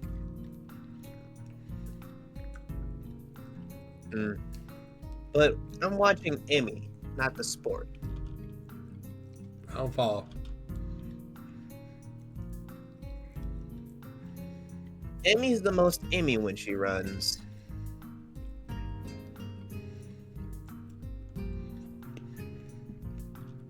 You don't get to see Emmy at her Emmyest very often.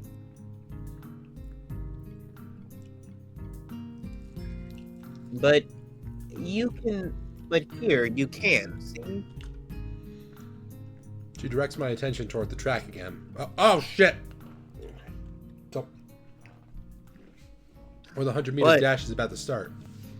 You were yelling, "Oh shit, what the hell was that for?" Because I skipped the thing by accident.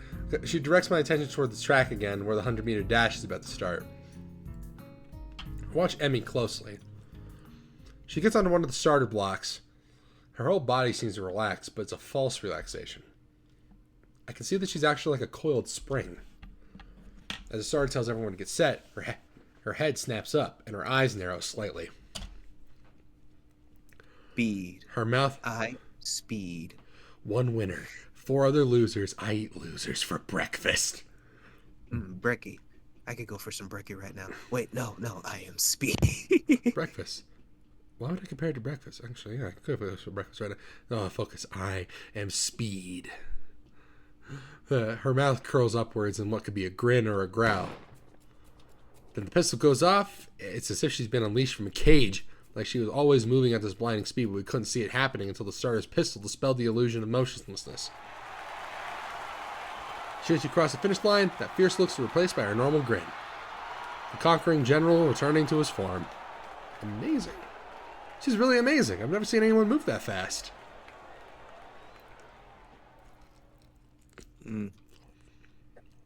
Well, don't look at me. I'm far too relaxed to run that fast. My legs are better spread apart. Ugh! No, I think Emmy's prowess all came from her father's side. At the mention of Emmy's father, Mrs. Abarazaki looks wistful, almost sad. He got her into running, you know. Really? Huh. I didn't know that. I'll leave it at that and don't say anything for a little while. I get the feeling this is something personal I shouldn't ask about. A beeping noise suddenly emanates from Mrs. Barazaki's pocket. Reaching into it, she pulls out a cell phone and looks at it.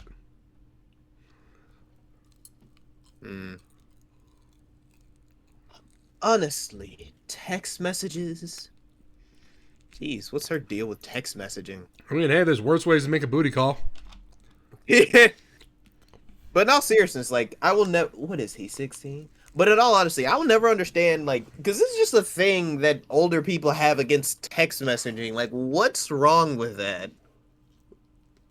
Like, that's something I'll never get. What is wrong with sending a text? You know? Because they associate it as something that the youngins do. And therefore, it makes it less intelligent. Which is stupid. Just because younger people just so happen to... That's like hating on a video game franchise that's aimed at a much older audience because kids like to play it. Like Grand Theft Auto 5. It's an adult video game, but, you know, kids love playing GTA 5. It's like a very big game that kids play. Same thing with Call of Duty and fucking most video games. But that doesn't inherently mean it's unintelligent or some shit like that. I don't know, it's just weird to me. How people will get their fucking titties in a twist over something like text messaging. Ugh. Oh, nothing. I've got to meet up with a friend of mine. A long friend of mine. Will you tell Emmy I'm very proud of her and I'll call her later tonight? Of course.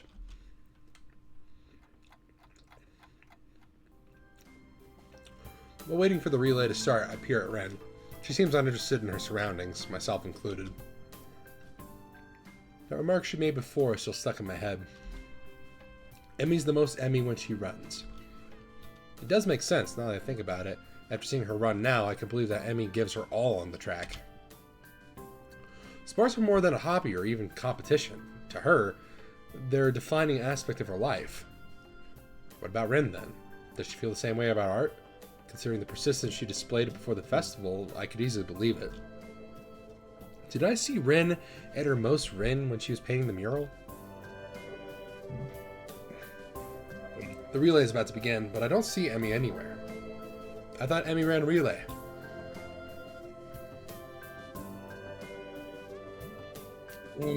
She runs anchor. So she won't be running for a while yet. Ah. Did you see it? Huh? Emmy at her Emmyest. Maybe. Maybe this time.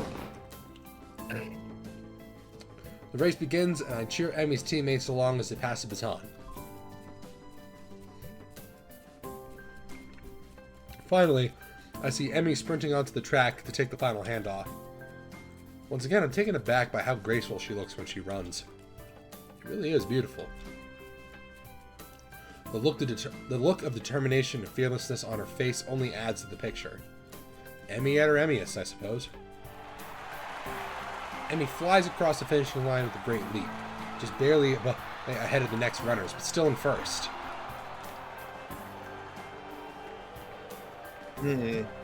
Well, let's go down.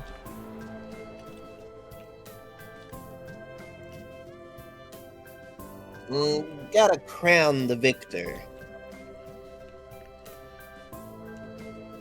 See if you can find a laurel branch. It's not gonna be easy. Ren shrugs.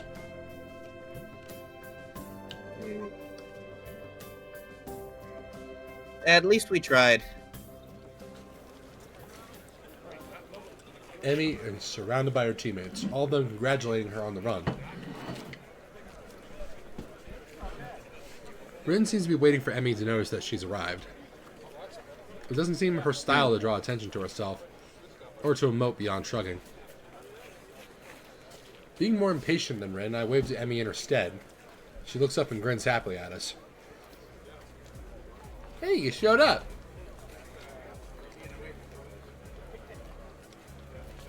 We would have brought you a crown of laurels, but Hisao didn't find one. Neither did you. It wasn't my job to look. When did we assign jobs? When I said, see if you can find a laurel branch.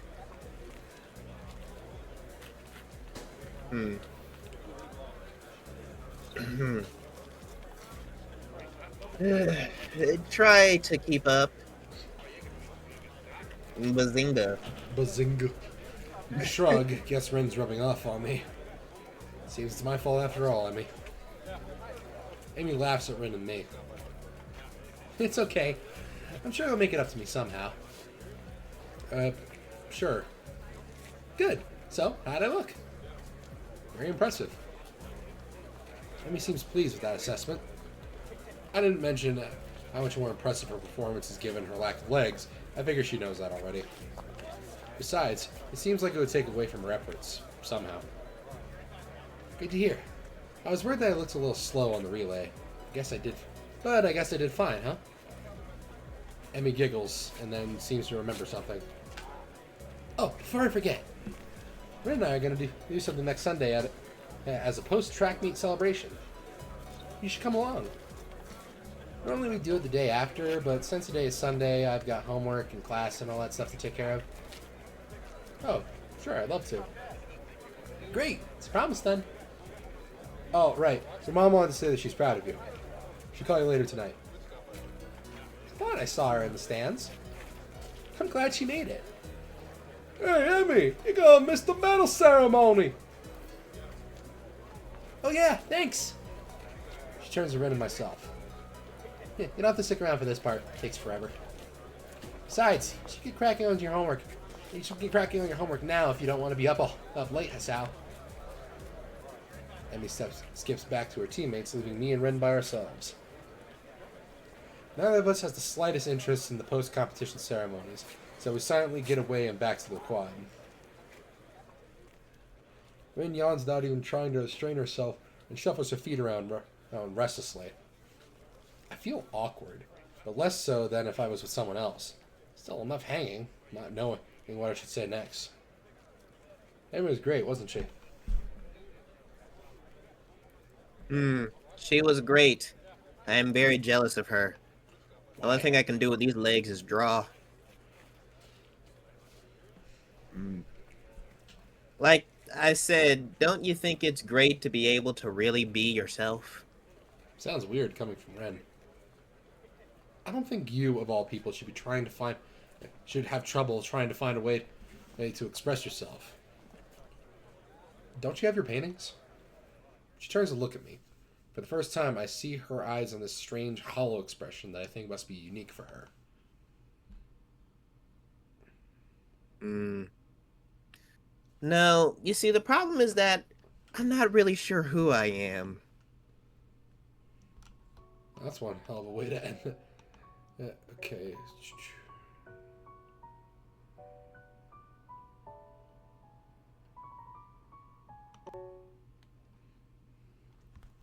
Today's art club meeting is currently on hold while everyone waits for Nomiya to show up. I take this time to try and explain my theory about Yuuko to Rin. Try to figure out what exactly the school about the school feels so special to me. That concept I unsuccessfully tried to explain to Yuuko the other day.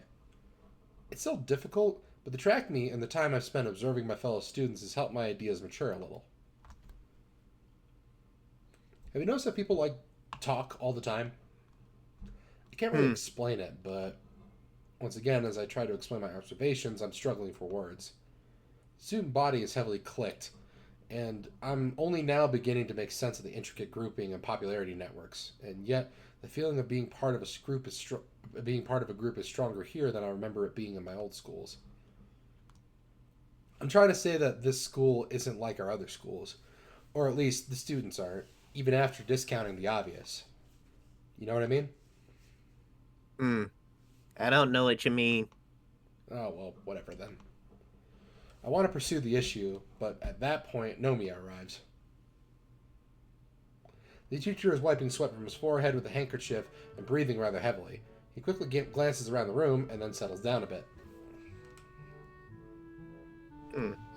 Hello, hello. Apologies for being late.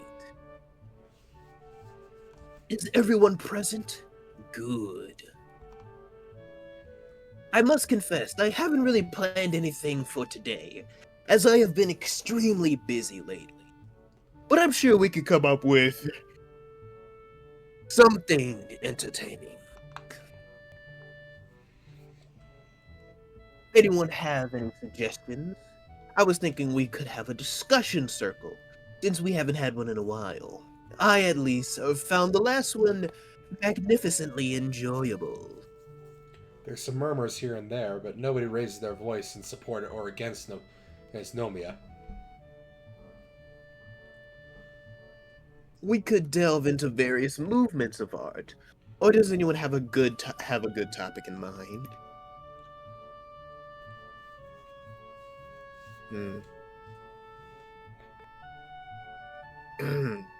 Come on, throw it out there. It doesn't matter if it's silly or odd. We can always cook up something interesting. Nobody seems to be brave enough to make such a suggestion. As this awkward silence refuses to be broken, I lift my hand in the air.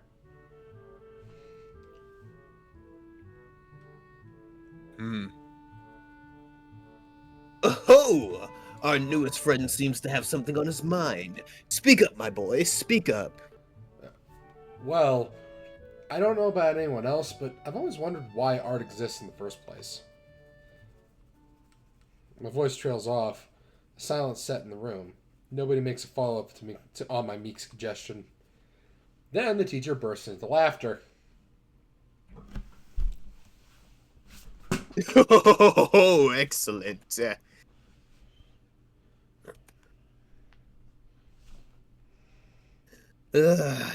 Very good indeed. Right out of the gate with the big one, huh?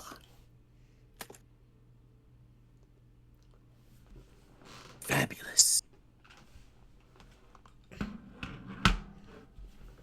Chuckling, he shifts some papers around his desk for a few minutes. And when he's done, he appears to have made some sort of decision.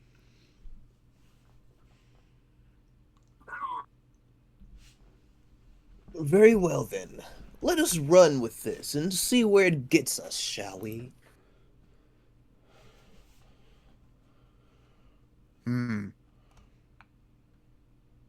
Oh boy. This line. Oh my. Even an old foggy like... Wait, what is that? Foggy? Fogey? Even an old fogey like me gets excited when such delicious enthusiasm is present. Oh my, indeed. Stick your fucking tongue back in your mouth. Oh, gone. Ugh.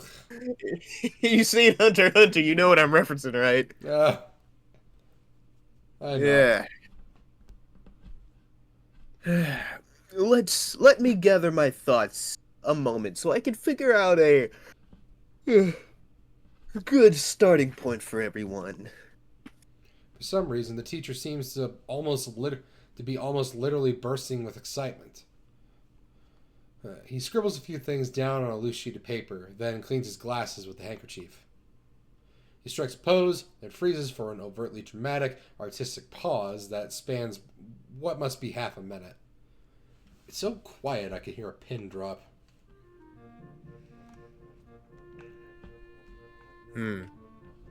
First, let's come up with a few questions that we want answered, such as, what is art? And why does art exist? Anyone have any questions that might be related? The boy with sunglasses pipes up almost immediately. His voice is soft and quiet, and I have a hard time making out what he says. Like, what defines an artist, dude? After him, another question comes up. If I fill a cardboard box with water and call it art, is it art? Is mayonnaise an instrument? No, Patrick, mayonnaise is not an instrument. Neither is horseradish. Or Worcestershire. No one can say that word. Worcestershire. Well, fancy pants Rich McGee over here, spelling BS. Everyone laughs at that, even the teacher. Great, wonderful, all of these. Let me start by saying that this is not a clear-cut issue by any means. And as such, I'm not going to give Damn, got any me yawning answers now. to you. I'm going to speak from my own perspective. Scholars have, well, scholars have argued about these sorts of questions since time immemorial, and has never really been a broadly applicable consensus reached. There are, however, some qualities that most tend to generally agree upon. Hopefully you all find these acceptable as well. In short, art defines itself. It simply cannot be contained to a definition from the outside, since the boundaries of art expand and contract from forces within. Every day, someone somewhere comes up with something completely outrageous that challenges any and all preconceptions. The core reason for this is that rather than the rational side of the mind, art appeals to the intuition, the instinct, the primal. You would find it very hard to explain why exactly it is that you enjoy some particular style or piece, no? He doesn't wait for a response before continuing. This is exactly why. So art is this sort of wild, uncontrollable thing that lurks somewhere deep in our subconscious. Now, why does it exist? Nomiya apparently expects someone to pipe up with a guess, but as nobody dares to interrupt his inspired speech, he continues. It was a trick question. You see, art also validates itself. Genuinely speaking, you might say that art exists for no other purpose than itself. It's something that exists merely to leave a mark on history. It's the defiance of the mortal against the face of darkness. As was once said, art is truly the proof of our existence. You all should know that human culture and civilization are tightly tied to the existence of art. Then what about artists? What drives a man to dedicate his life to a thing so fickle and mysterious that it even defies definition? There are many answers for this, as there are artists.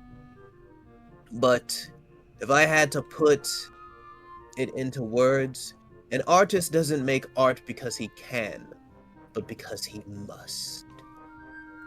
Nomiya The same way I must catch that damn hedgehog! Nomiya takes a pause, and his gaze sweeps over his audience, eyes flaring with passion.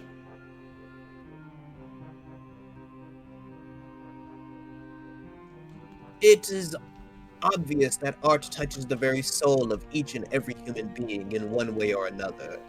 So if you were given a chance to connect with your fellow man in such a fundamental way, how could you not?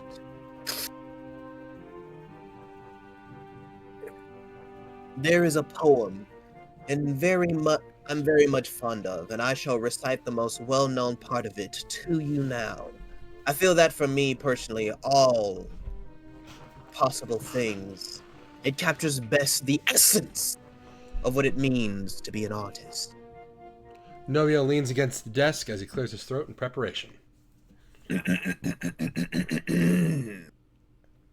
Looking at some distant place, he utters the words in the heavy afternoon air with his soft basso voice. To see a world in a grain of sand, and a heaven in a wild flower. Hold infinity in the palm of your hand, and eternity in an hour. Little did we know, Nomiya is indeed the storm that is approaching. That explains the white hair. Wait a second. No! Nomiya is what happens if Dante and Virgil did the fusion dance. He that was basically is. yeah, that's a William Blake poem, by the way. Like, if you're Yeah, I know. yeah, if like I'm talking to the audience. And in Devil May Cry 5, it's like one of the random quotes that V can read from his little poem book. I think your dad just fucking scammed you, dude.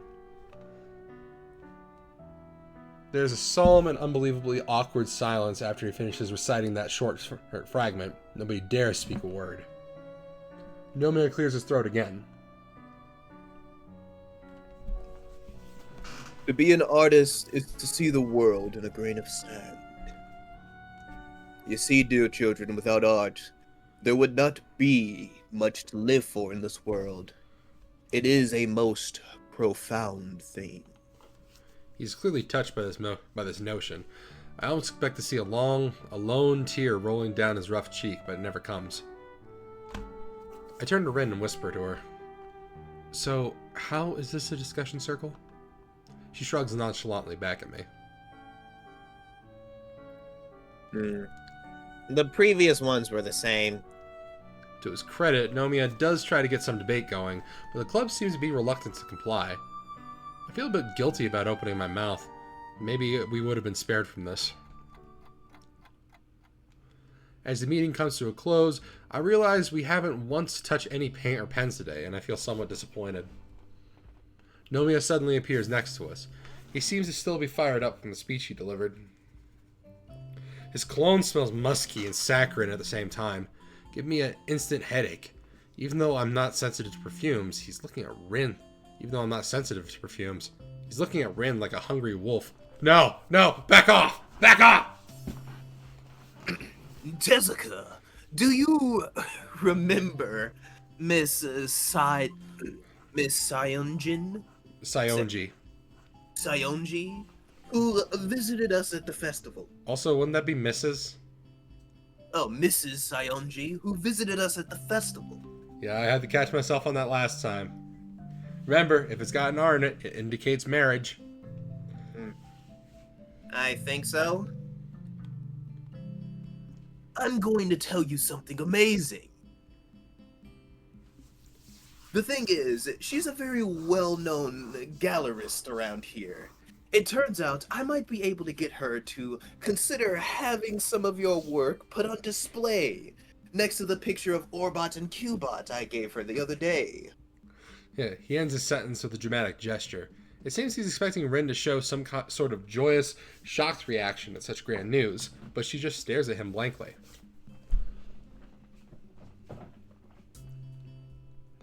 Oh boy. Magnificent, isn't it? This could be a real chance for us to get ahead, girl.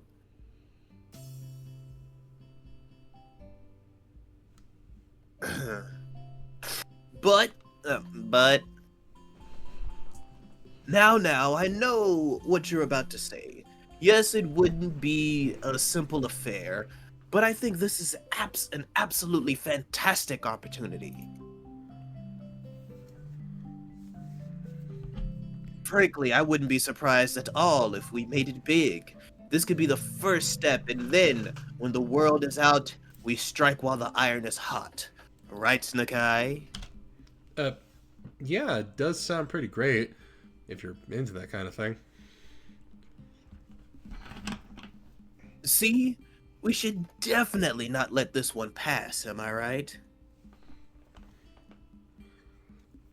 I don't really... Rin seems to be troubled for some reason. I can't figure out why. What Nomiya is saying does indeed sound like a possibly great thing. She looks pretty down, though, and confused. Never seen her like this.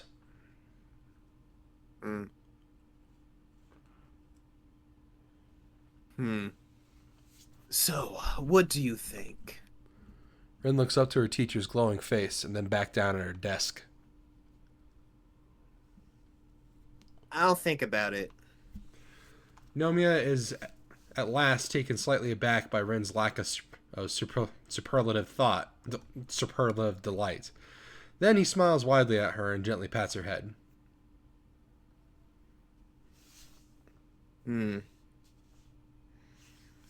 Good girl. Good girl indeed. Oh god, you're gonna turn him into fucking Massimo, aren't we? I actually decided to torture myself last night before bed, and I watched that movie. 365 days.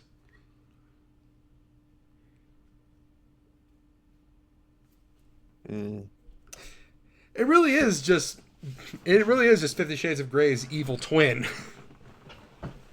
The club meeting is finally over. As I lazily collect my things and help clean up, I start feeling exhausted for some reason. There isn't much to do, however, so it's over quickly.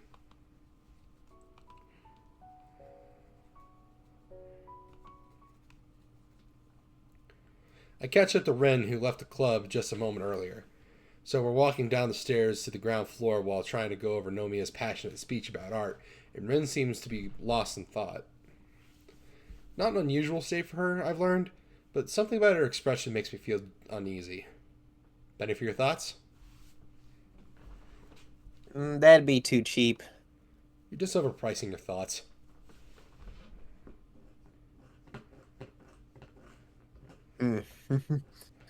I wouldn't be able to sell them anyway.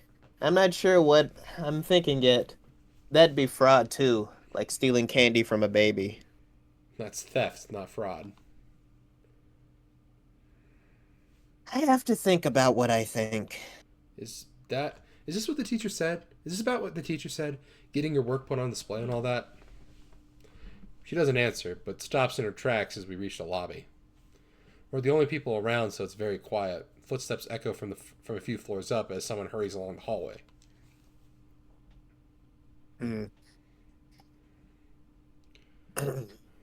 I think I'm going to go somewhere else. Elsewhere. Oh, somewhere elsewhere. I think she really is troubled. Want company? I can't promise much help with the thinking, but it's not like I have much else to do, and I'm supposed to do some light exercise.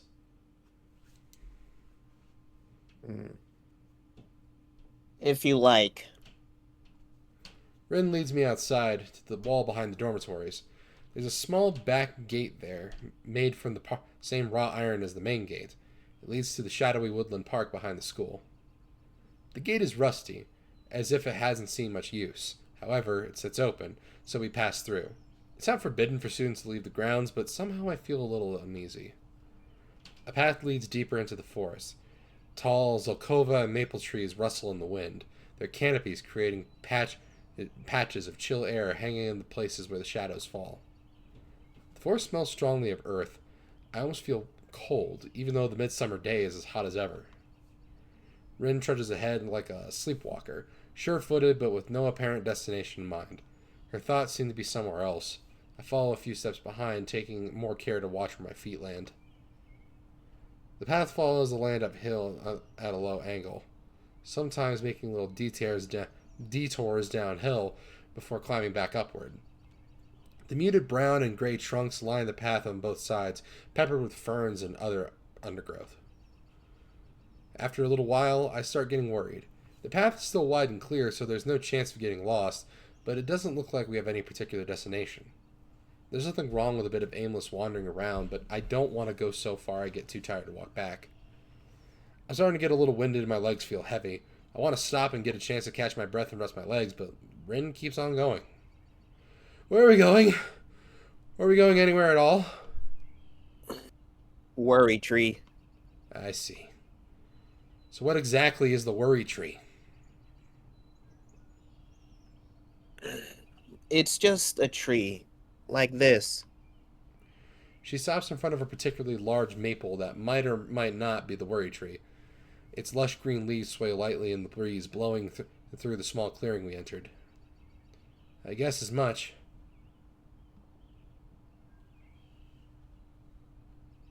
There are people who believe that you must come here to wallow in misery.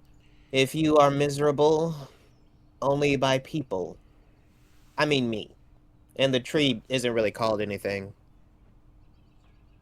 So if you're miserable, you talk to the tree about it? No. What? You can't talk to trees. What do you think I am, Kenji? I mean, crazy? No, I didn't mean it like that.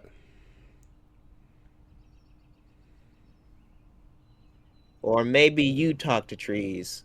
I'm sorry, I didn't mean to say you were crazy. Even though you probably are if you talk to trees. I wouldn't recommend it either.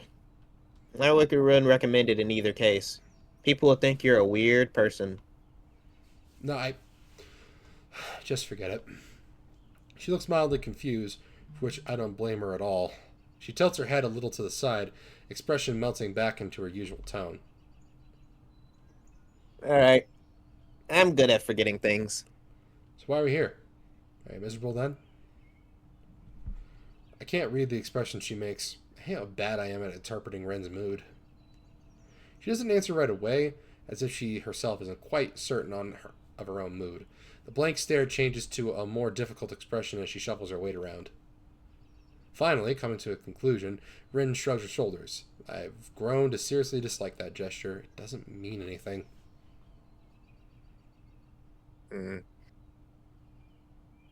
Maybe. I just feel kind of like I'm sinking underwater. I don't know what I should do.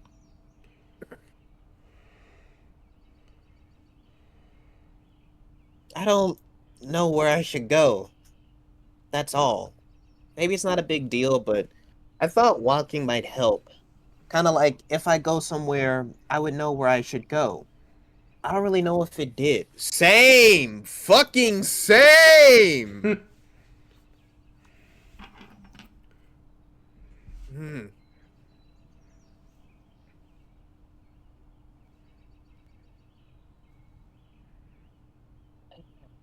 It really would have made sense if walking had helped to decide where to go. So you don't want to to get an exhibition? Or rather, you don't know if you do. Can't decide? She doesn't say anything for a while, arranging her thoughts in silence. The quiet is broken by bird song from somewhere in the treetops, followed by rustling leaves as the bird takes flight. Maybe. I'm not sure if I can have a thing like that. So far, I've only painted for myself.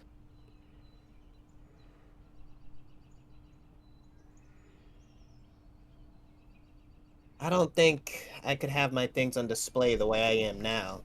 This me couldn't do it. Reason sounds like a weak excuse. Make my trademark frown, but she doesn't notice it. I don't get it. The teacher certainly thinks you could. I don't think he suggested otherwise. It sounds like he's calling in favors from his friends, too. I know, he's really done a lot for me, but this might be too much. Becoming someone who can do it might be pretty hard. Maybe I couldn't do it at all. He can't do it for me, and if I let him try, I'll just sink deeper and deeper. Rin stands in Rin stands in front of a large maple and turns away from me. I want to close the feet a few distant between us and I don't know. My irritation is suddenly gone and I start feeling sympathetic to her. I know exactly how you feel. Well, maybe I don't, but still. I think I haven't felt like I was actually in control of my own life this year. I'm just helplessly going along with the flow. Like coming here to this school, I didn't really choose it myself, and I certainly didn't choose this time in my life to learn that I have this condition. I still can't casually say the word aloud. It's like, yeah, it's exactly like being underwater. Like I can't even breathe. Rin turns to face me again, a sad expression on her face. Is that why you look so sad all the time? I don't want to look sad like you. Do I look to you like you look to me? I don't look sad all the time. I just don't know what I should be feeling. What kind of face I should be making. Me neither.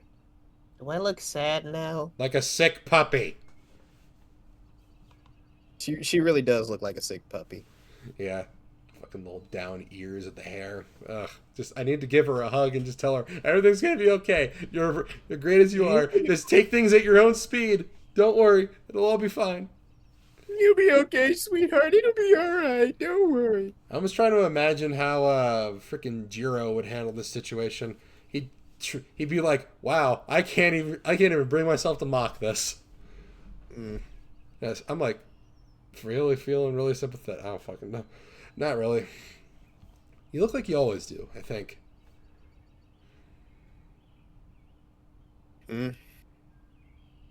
But I'm sinking. I should try to float up like a rubber duck. Quack, quack. All yellow and creepy. Rubber ducks are not creepy. They're fucking adorable. Yes, they are.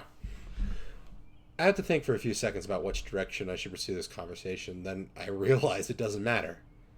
You think rubber ducks are creepy?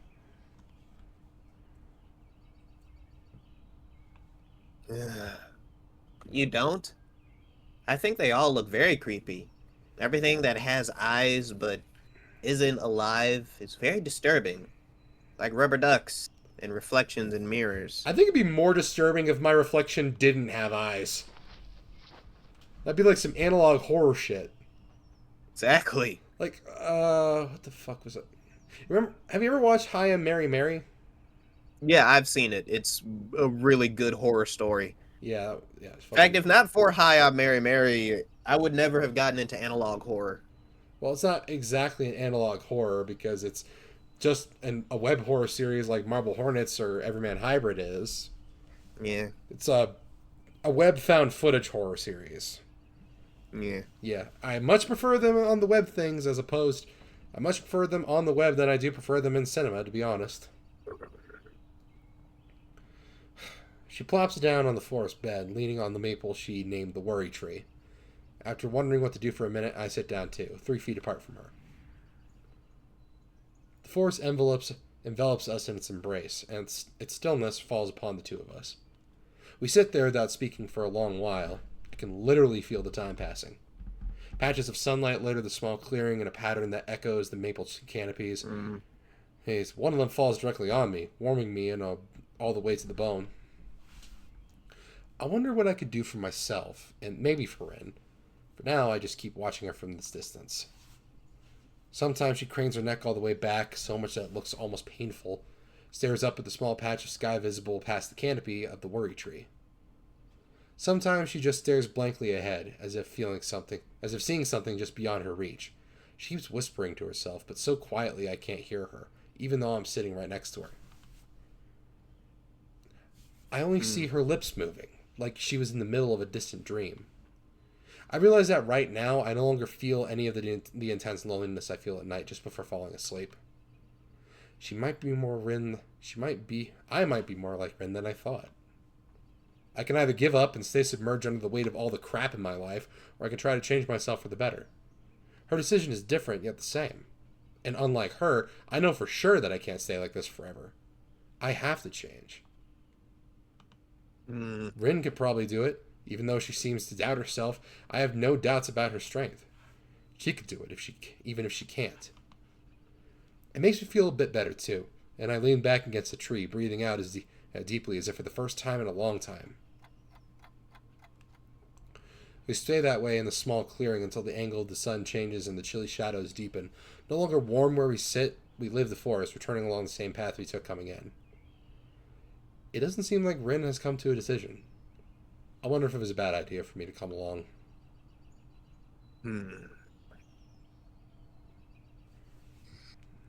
It's alright. I don't mind. I'm sure the trees and dirt and rocks won't mind either. Did you mind?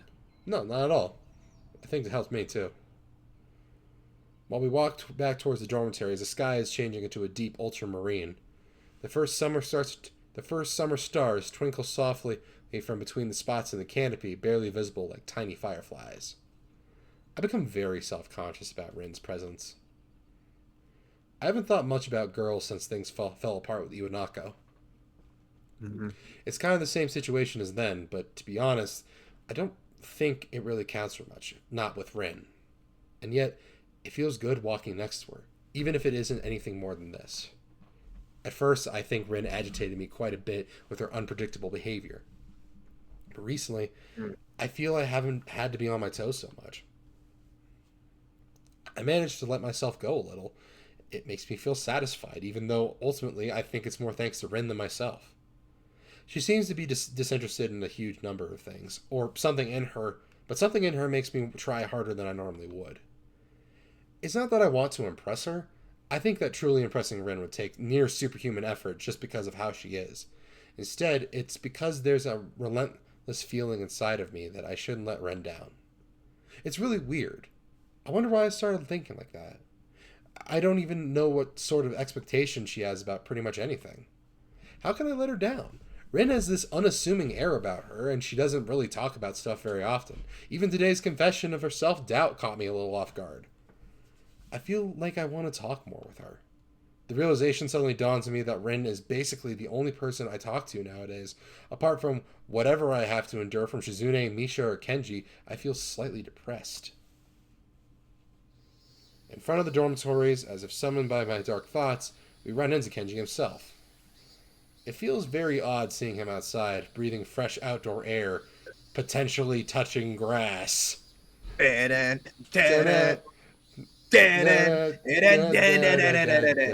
was gonna sing the song. I thought you were gonna keep, introducing Kenji.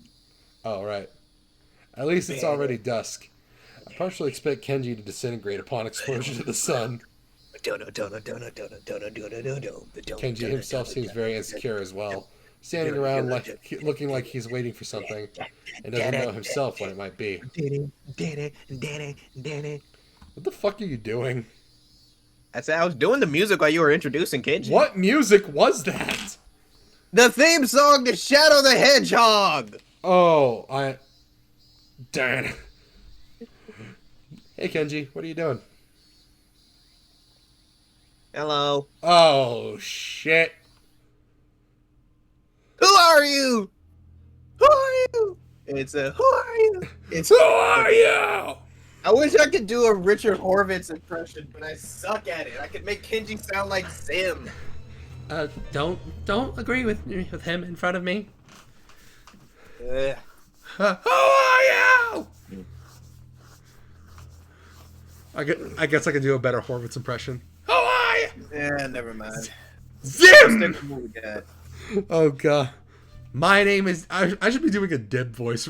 I feel like I should be doing a Dib voice for Hisao, though. That would fit pretty well. It could. It's But then you me. remember Dib is just as ridiculously over the fucking top as Zim is. I am 12 years old, and I look like a JoJo character. It's me, Hisao. Not sure if you know Tezuka from Class 3-4. Tezuka. Ugh! From his face, I can see that not only he doesn't know Rin, he also can't see her from this short distance. Oh, sup, dudes? Kenji sticks his hand enthusiastically forward, almost straight into Rin's stomach. Rin looks at his outstretched hand in confusion until Kenji clears his throat and retracts his hand. There is something almost cool that he manages to do with social awkwardness. It's not like I'm the most suave man on the planet, and I don't think I'll ever be able to even approach Kenji's level. I think I respect Kenji a little bit more, but a little bit more than nothing is still mostly nothing. So you're waiting for someone? He leans closer and lowers his voice to an agitated whisper. I see his facial muscles twitching. Come on, man. You know I can't talk about stuff here in public. They might be listening, especially with that women thing around. I'm going to have to pick up some stuff from somewhere, and I don't want those snooping student council hags to get on my case, especially with this armless woman thing who's probably going to be indoctrinated into the limb regrowing chambers. Also, I don't trust your friend. Nothing personal. Are you sure he's trustworthy? Yeah, he thinks. Kenji thinks that Ren's a dude because she's wearing the boy's uniform. Oh, and he can't see her shoulder boulders. Yeah, remember he's a fucking dingbat. He's as blind as a dingbat. I briefly considered telling Kenji about Ren's gender, but as it might end up badly for one or both of them, I decided against it. Yeah, I'm sure. He turns from me to Rin, and I immediately get the feeling that I have to prevent them from talking to each other with whatever means necessary. However, there's little I can do now, apart from physical violence.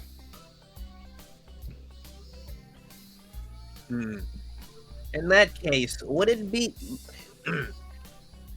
would you be interested in knowing about the worst threat to mankind since they invented vegetarianism? Oh, He for fuck's sounds sake. like a vacuum cleaner salesman. I thought it was Sunday. I see you're not in the know. Yeah, man, I'm talking about man-eating cows here. Very few people know what I know, so I'm not surprised. But back in the 1950s, a bunch of aliens managed to kidnap an incredible amount of farm creatures, but they specifically went after cows to replace them. Of course, their replacement mission failed, so instead they returned the cows, and ended up deciding that the best course of action would be to make the cows so powerful that they didn't just crave grass, but they craved human flesh! Dude, are you trying to... I feel like you just tried to summarize a shitty 1950s B-movie plot to me. That actually is a 1950s B movie. You know, the whole fucking aliens abducting cows thing? That came from a 1950s B movie. No, I mean, like, specifically the flesh-eating cows thing. Oh, no, that's not from a B movie. It should be, though. Killer cows from outer space. Well, I'm gonna look that up. Then look up killer tomatoes, killer clowns. There are a lot of killer things from outer space. Next, you're gonna have killer green beans from outer space. Killer collard greens from outer space. The black exploitation version of the fucking alien movie. And the main character has an afro the size of his torso. Hey yo, we gotta get these killer collard greens before they mess up my hood, G. Boquisha, get in the hearse. Alright, we can't talk here, but if you'd like a pamphlet, come to my room after curfew on Mondays or Wednesdays. Same bat time, same bat channel. He suddenly reaches to his pocket and draws out a ballpoint pen and what looks like a convenience store receipt. Kenji furiously scribbles on the scrap of paper and then thrusts it towards Rin.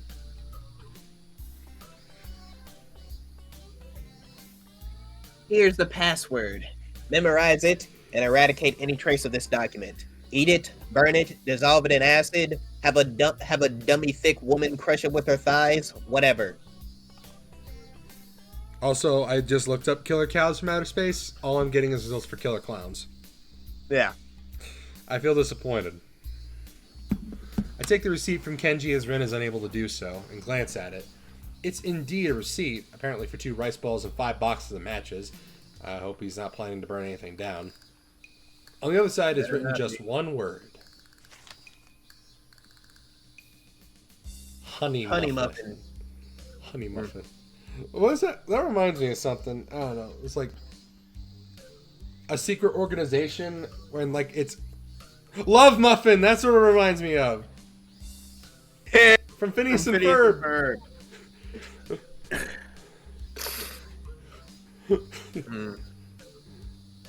I show it to Ren too, but she shows no reaction. Lightwork, no reaction.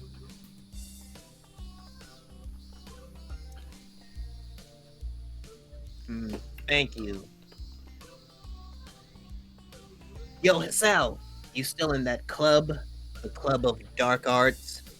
Fine art. Anyway, yeah, actually just had a meeting today. Still got your wits about you. No shady mind tricks going on. Nothing personnel, kid. But I have to be on top of things. Can't get caught with my pants down. Speaking of which, you should really take a shower a bit later. Gotta respect that personal space. Nothing personnel. Kenji looks around as if he heard something and then straightens his jacket.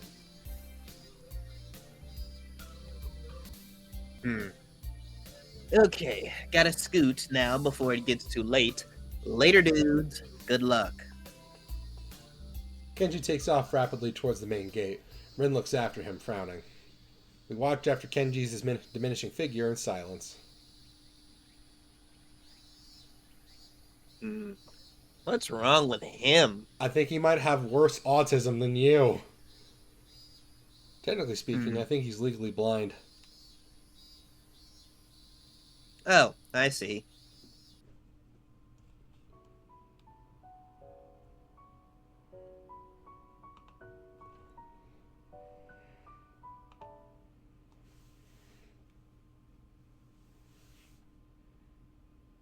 I can Oh, immediately- this is where he gets the note. Are we gonna end it here, or are we gonna keep going? We're gonna keep going a little bit.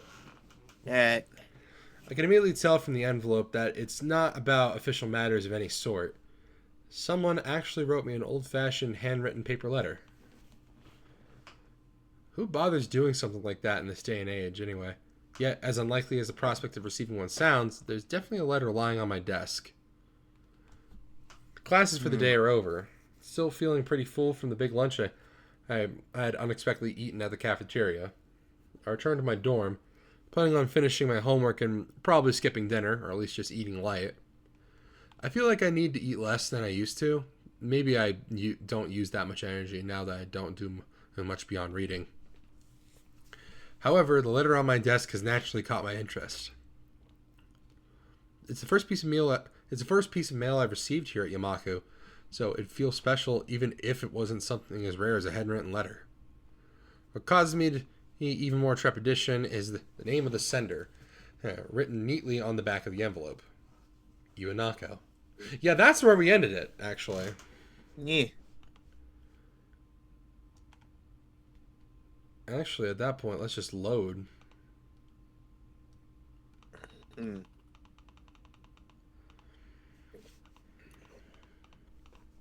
I've no idea why she would write to me. I haven't been in contact with anyone from my old school since I transferred, and Iwanako is the last person I expect to want to write me a letter. The last time I saw Iwanako was terribly awkward, embarrassingly so. She came to my hospital room, peeled me an apple out of courtesy, and we practically sat in silence for half an hour. She said goodbye. Didn't even look me in the eye when she closed the door. Might have been a natural end to the series of visits that were probably pretty painful for both of us. Every time she visited me in the hospital, I wanted to talk to her, but something stopped me every time. Every time I didn't speak made the next time even harder. Iwanako always had this aura of fragility around her, as if she'd shatter into pieces at the slightest disturbance. Initially, I think it might have been that delicacy that attracted me to her, but after what happened back then, I felt as if she had already shattered. She looked so sad that I didn't want to say anything that might upset her. I never could figure out the right words to say. I told her it wasn't her fault. She nodded, and I really think she understood that if it hadn't been that, then sooner or later something else would have made my heart give out. Yet she looked so hopelessly sad every time she opened that door and entered my room. So I never managed to say the things I wanted to say. In the end, that might have hurt her even more. Carefully, I open the envelope and draw out the folded letter from within.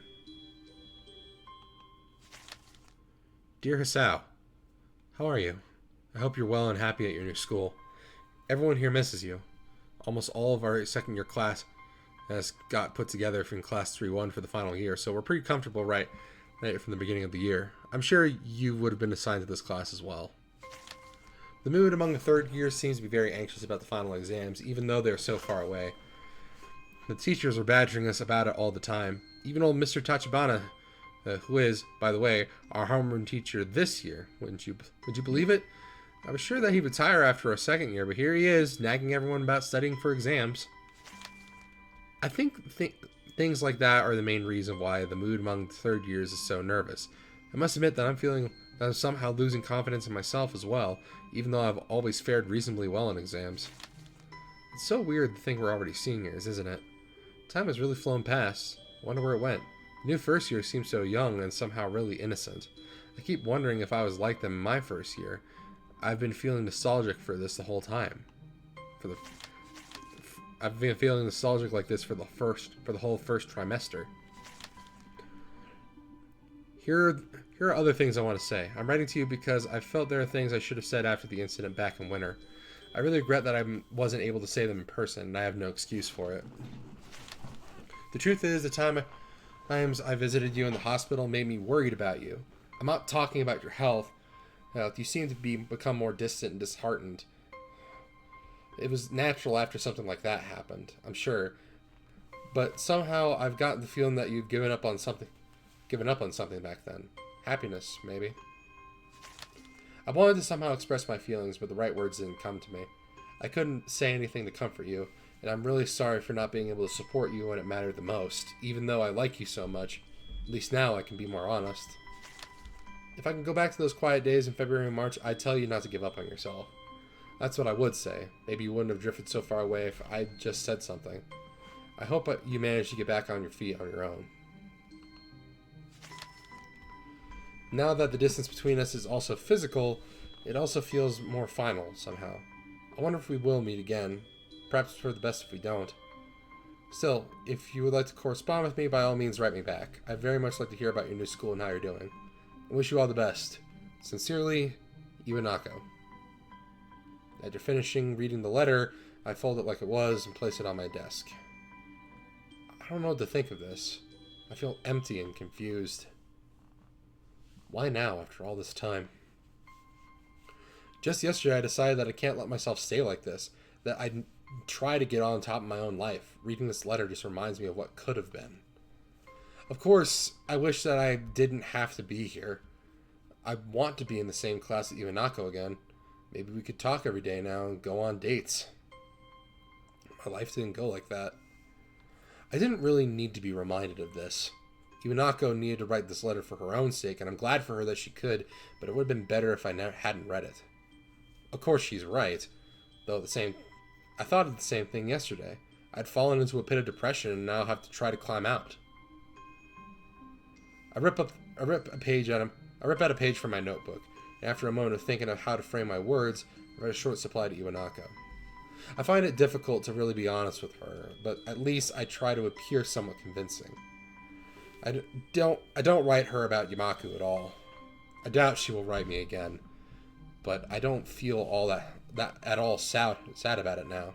I fold my own letter to her, and as I have no envelope, I set it next to Iwanako's. I'll mail it to her later.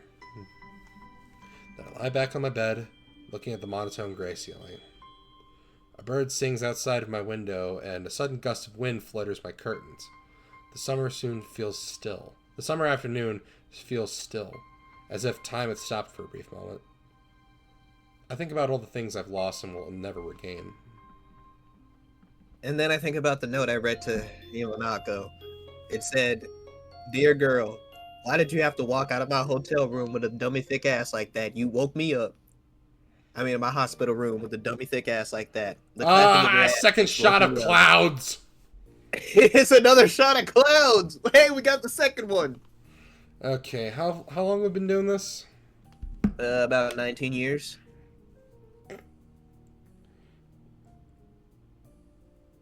We've been doing this for nearly 2 hours. I think this is a good place to stop.